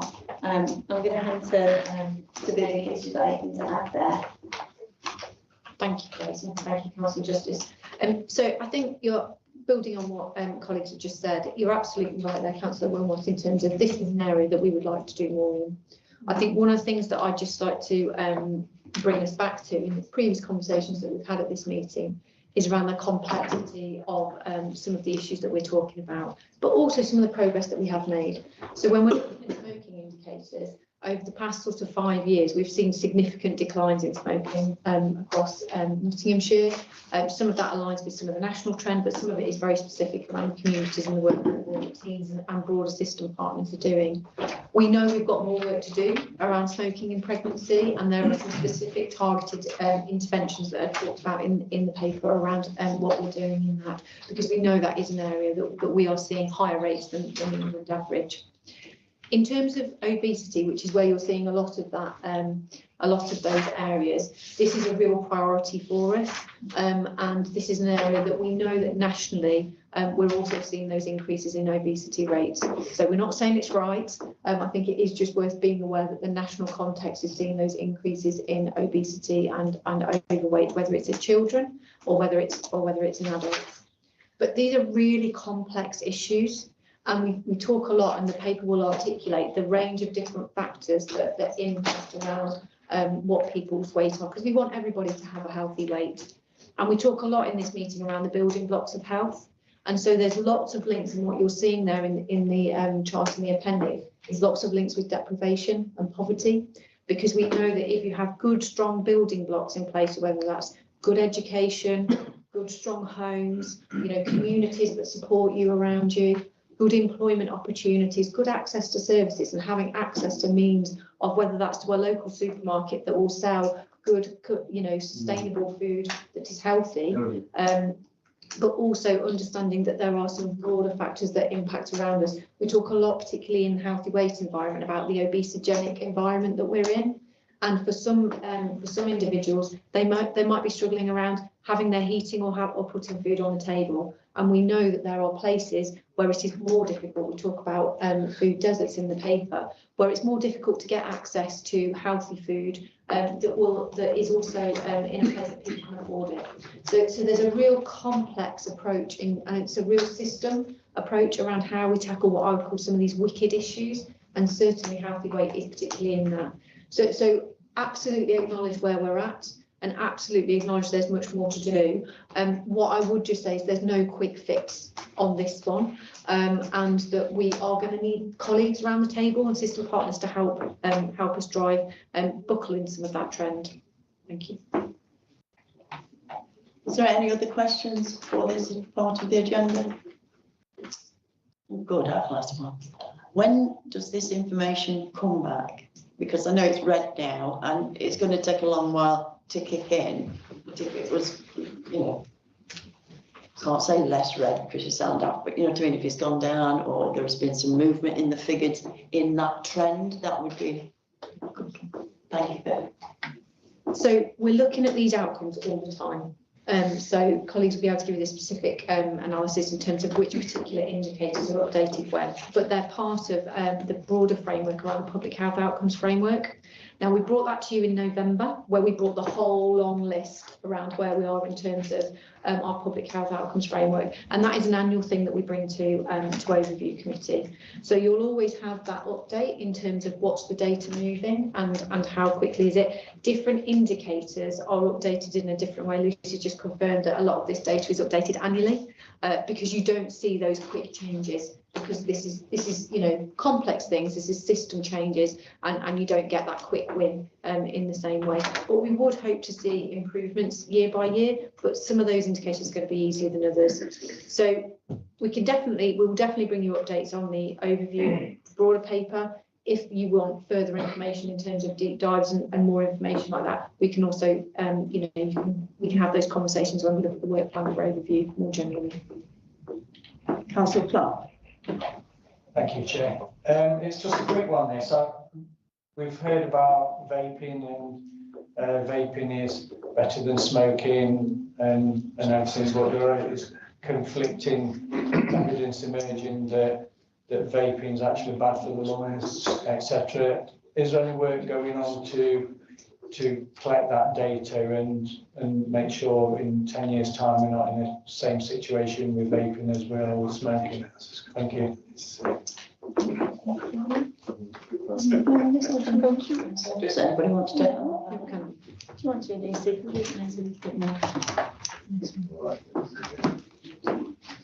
Thank you for offering. Thank you, Chair. So I think a lot of, we came in at the end of that conversation in one of the previous items, so yes, vaping is less harmful from smoking, but it's not totally without harm. So while we recommend it as a really effective way to help people to stop smoking, we wouldn't recommend anyone who doesn't already smoke to start vaping. So that's a really important part of our messaging locally around vaping. And we're also doing a lot of work around vaping in children and young people as well. So we're working closely with the youth service, piloting some support to help young people stop vaping as well, and lots of health promotion messaging. Locally, we don't collect data on the harms of vaping, to the best of my knowledge, but it is certainly something that we keep an eye on in terms of the sort of national evidence base. We have a lot of links nationally and regionally with sort of understanding the harms of vaping, but it's not data that we collect locally. Thank you. Councillor Cox. Yeah, thank you. Just on the data collection, or not what we're not collecting, who do we need to speak to collect that data, then, so we can get more informed decision as to what the challenges are, or what we're potentially going to face in the future? You know, it'd be nice to get an heads up as to how far and what we're going to start to look to invest into getting people coming off vaping at some point. Yeah. Thank you. Thank you, Chair. So I think it's a really important point around we need to understand the broader emerging evidence base around vaping. What we're going to have to look into those, as Lucy talked around, in terms of some of those national studies, because it will be really complex in terms of understanding when somebody goes in to have, let's say, a GP appointment or a hospital appointment, to say that is directly accountable because they're vaping. So because of that, we need broader sample sizes and we need broader studies to understand what those benefits and risks are. And that's why I think we need to be linking much more closely with the broader evidence base around understanding that. And there are particular national groups that are already looking into that. Grace, I don't know if you want to add to those in terms of those specifics, but it is for me around, it's such a complex pathway that you can't say this is from this thing, it's directly accounting to here. That's why you need bigger sample sizes to be able to do that. And, you know, support from universities and things, and lots of universities and things are looking into that. So I would be keen that we lean into those, but don't try and do something that won't be as good quality as what some of those more national evidence-based reviews will be doing. But Grace, Jim. Thank you. And Councillor Cox, I've just had a little look at the kind of prevalence data that we know about vaping in young people. And interestingly, I can't see it in the public health outcomes framework as yet. I don't know if that's going to be an intention nationally or not. And obviously, I think there's a bit of a lag sometimes in what we collect nationally and how that lags behind innovation of the tobacco industry and the new kind of technologies, for want of a better word, of the mechanisms of delivering nicotine. I was looking at what is available to us. We have undertaken a survey called Growing Up in Knots locally, and that was to try to establish some of the vaping prevalence within schools in Nottinghamshire. So we have that around prevalence, and nationally ASH are kind of the big national charity around smoking and vaping, and they've done a survey around the use of vapes among young people in Great Britain.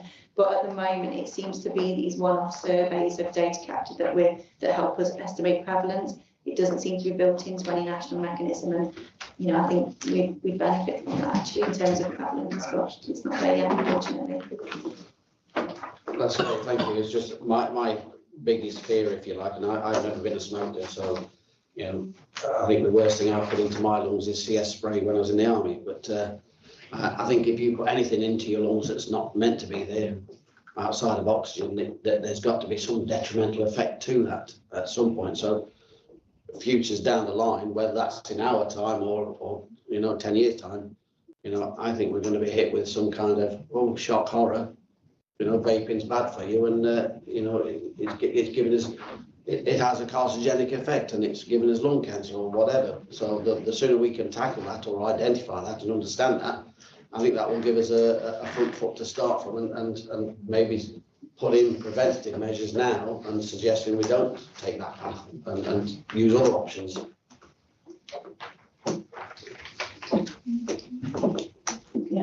Yeah, that's it. Yeah. Is there any further questions? Oh, fast. Councillor Chair. Thank you very much, Chairman. I'd like to add, there is another habit of, rather than vape and smoking, in the market, there's other ingredient available for children to get the habits. Have you taken any research into this area? Thank you very much.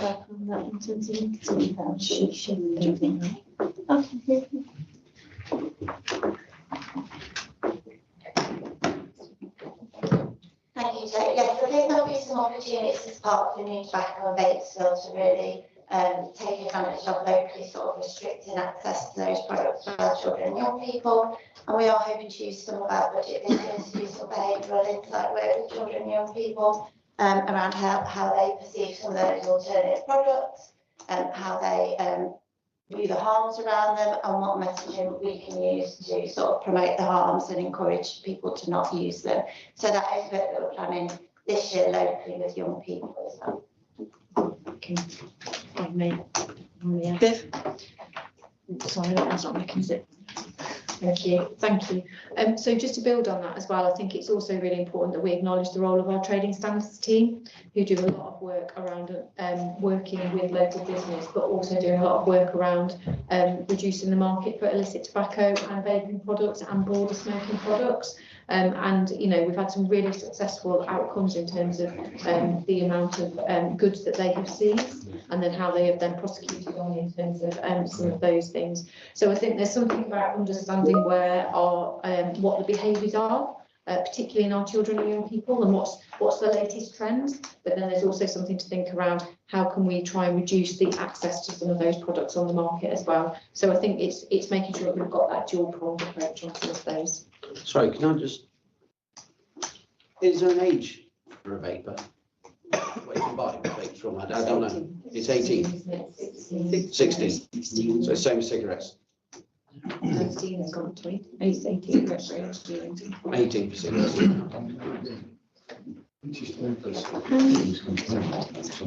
I was just going to add to that on the trading standards front. Obviously, that is something that is really important. It's the accessibility and it's also the design. And I think we came in at the end of that discussion with Councillor Doddy. The design of the packets and everything else is also going to be looked at in the new bill, because that is one of the things that attracts children to this habit. It looks a pretty packet, it tastes a strawberry, whatever it is, and that does have to change. That's great. Thank you. If I may come in on the question around alternative products, something that I think is an emerging issue is nicotine pouches. And I was really dismayed actually to see in some local supermarkets that nicotine pouches are being advertised at the point of contact sales point when you tap the card on. And upon some further investigation into this, because currently they sit outside of the restriction around advertising.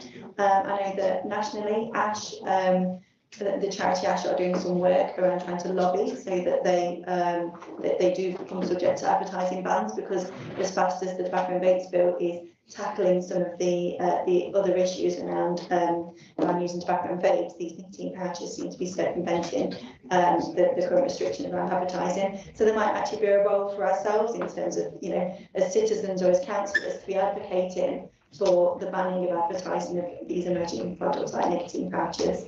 So just to kind of put that on the radar really and say there's an opportunity there for us to be lobbying for restrictions around advertising. Thank you. Just for clarity on the age of purchasing these things, it is 18 across the board, not 16. Otherwise, we will get in a lot of trouble for having that on a live broadcast. Thank you. 18 years old, no less. Councillor Stott. Thank you, Chair. Yeah, brief question. We hear a lot about vapes, we hear a lot about smoking. What we don't hear about is the proliferation of shisha bars, which seem to be springing up everywhere. Seeing them in cities, Mansfield, seeing them in even in small villages. What regulations are there around shisha bars? Obviously, they're tobacco, I assume, or tobacco-based products.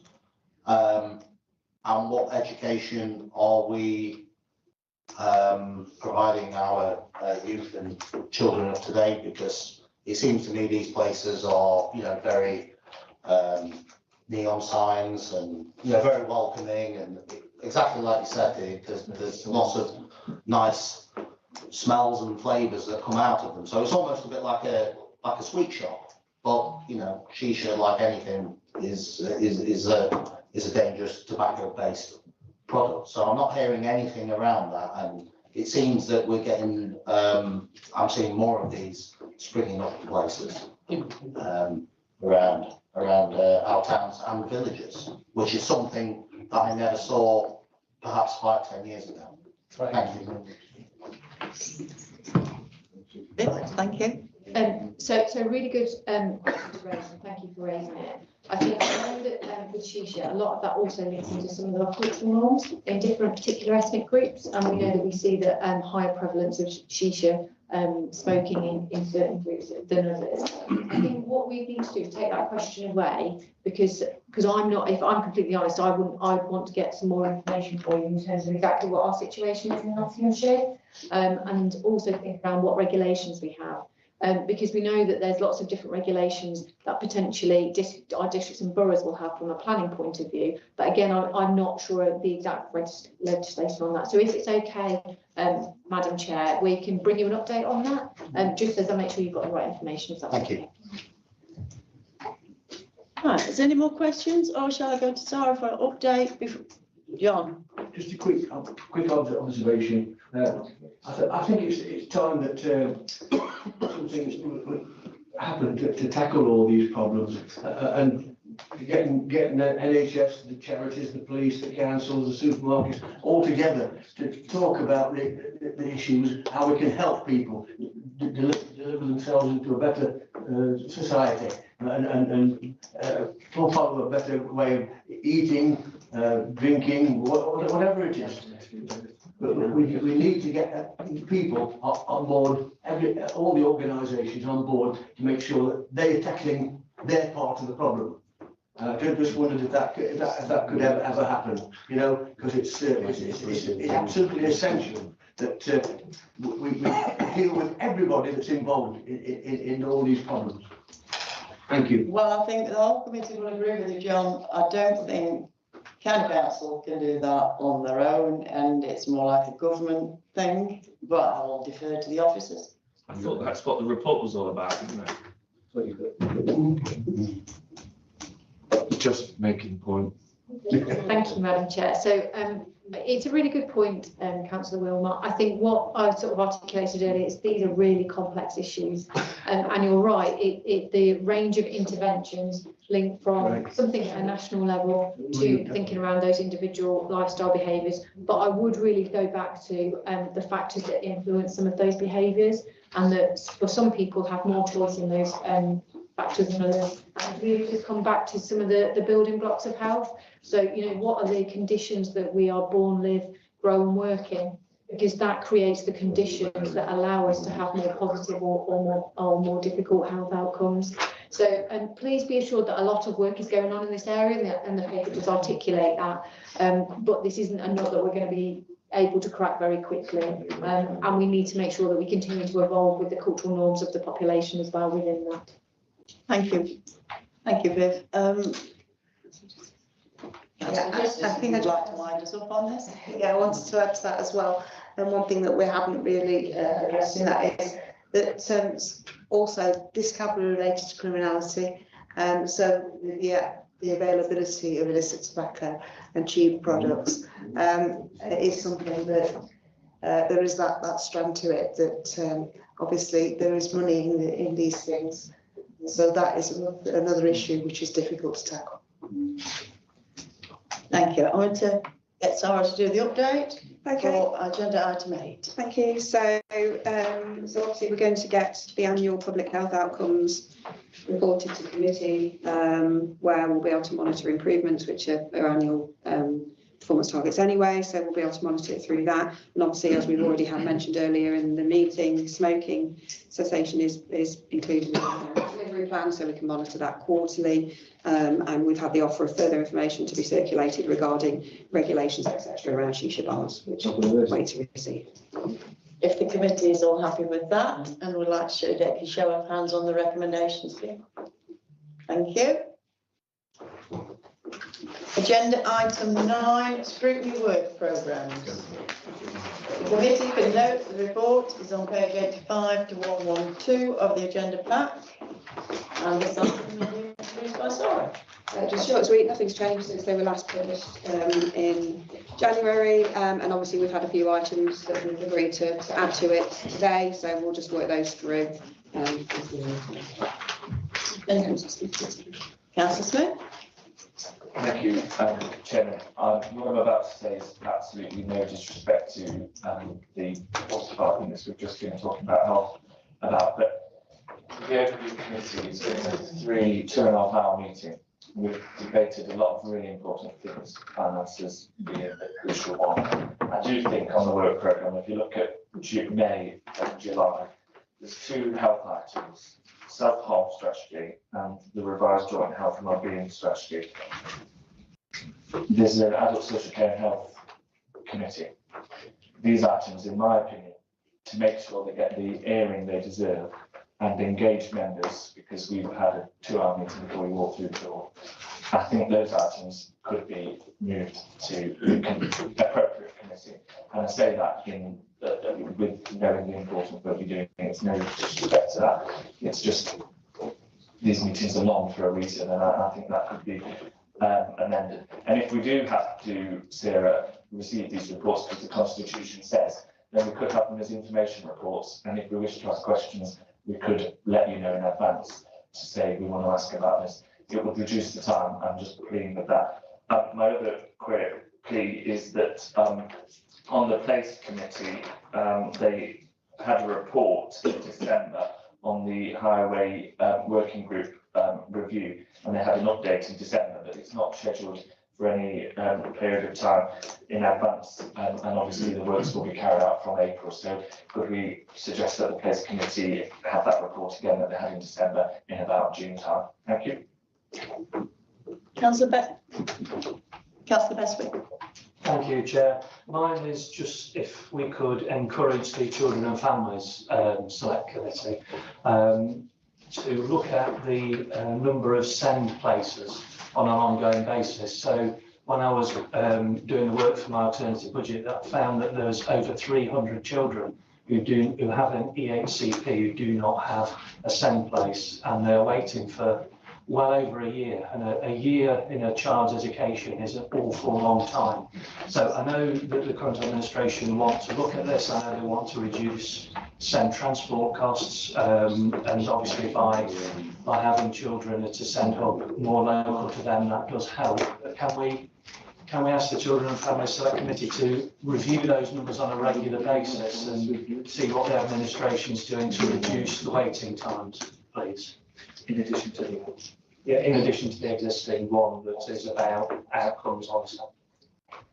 Okay, thank you. Obviously, Martin manages the work programmes for the committees, so I'll feed these into him and see what we can do. Obviously, the work programmes for the committees were set in September, and then we've got the next round will be starting on soon. So even if we can't slot it into the next meeting, it's something that we can start looking at for the next round. And I'll take away the suggestions that you made, Councillor Smith, and we'll see what we can do with those. Thank you.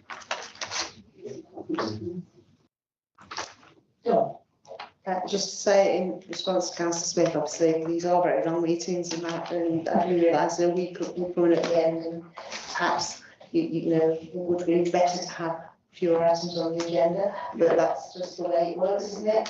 I do understand though in the past that public health was brought to this committee, and out of adult social care. So that was a full council decision, so to change that would probably need another full council. Yes, I suspect so.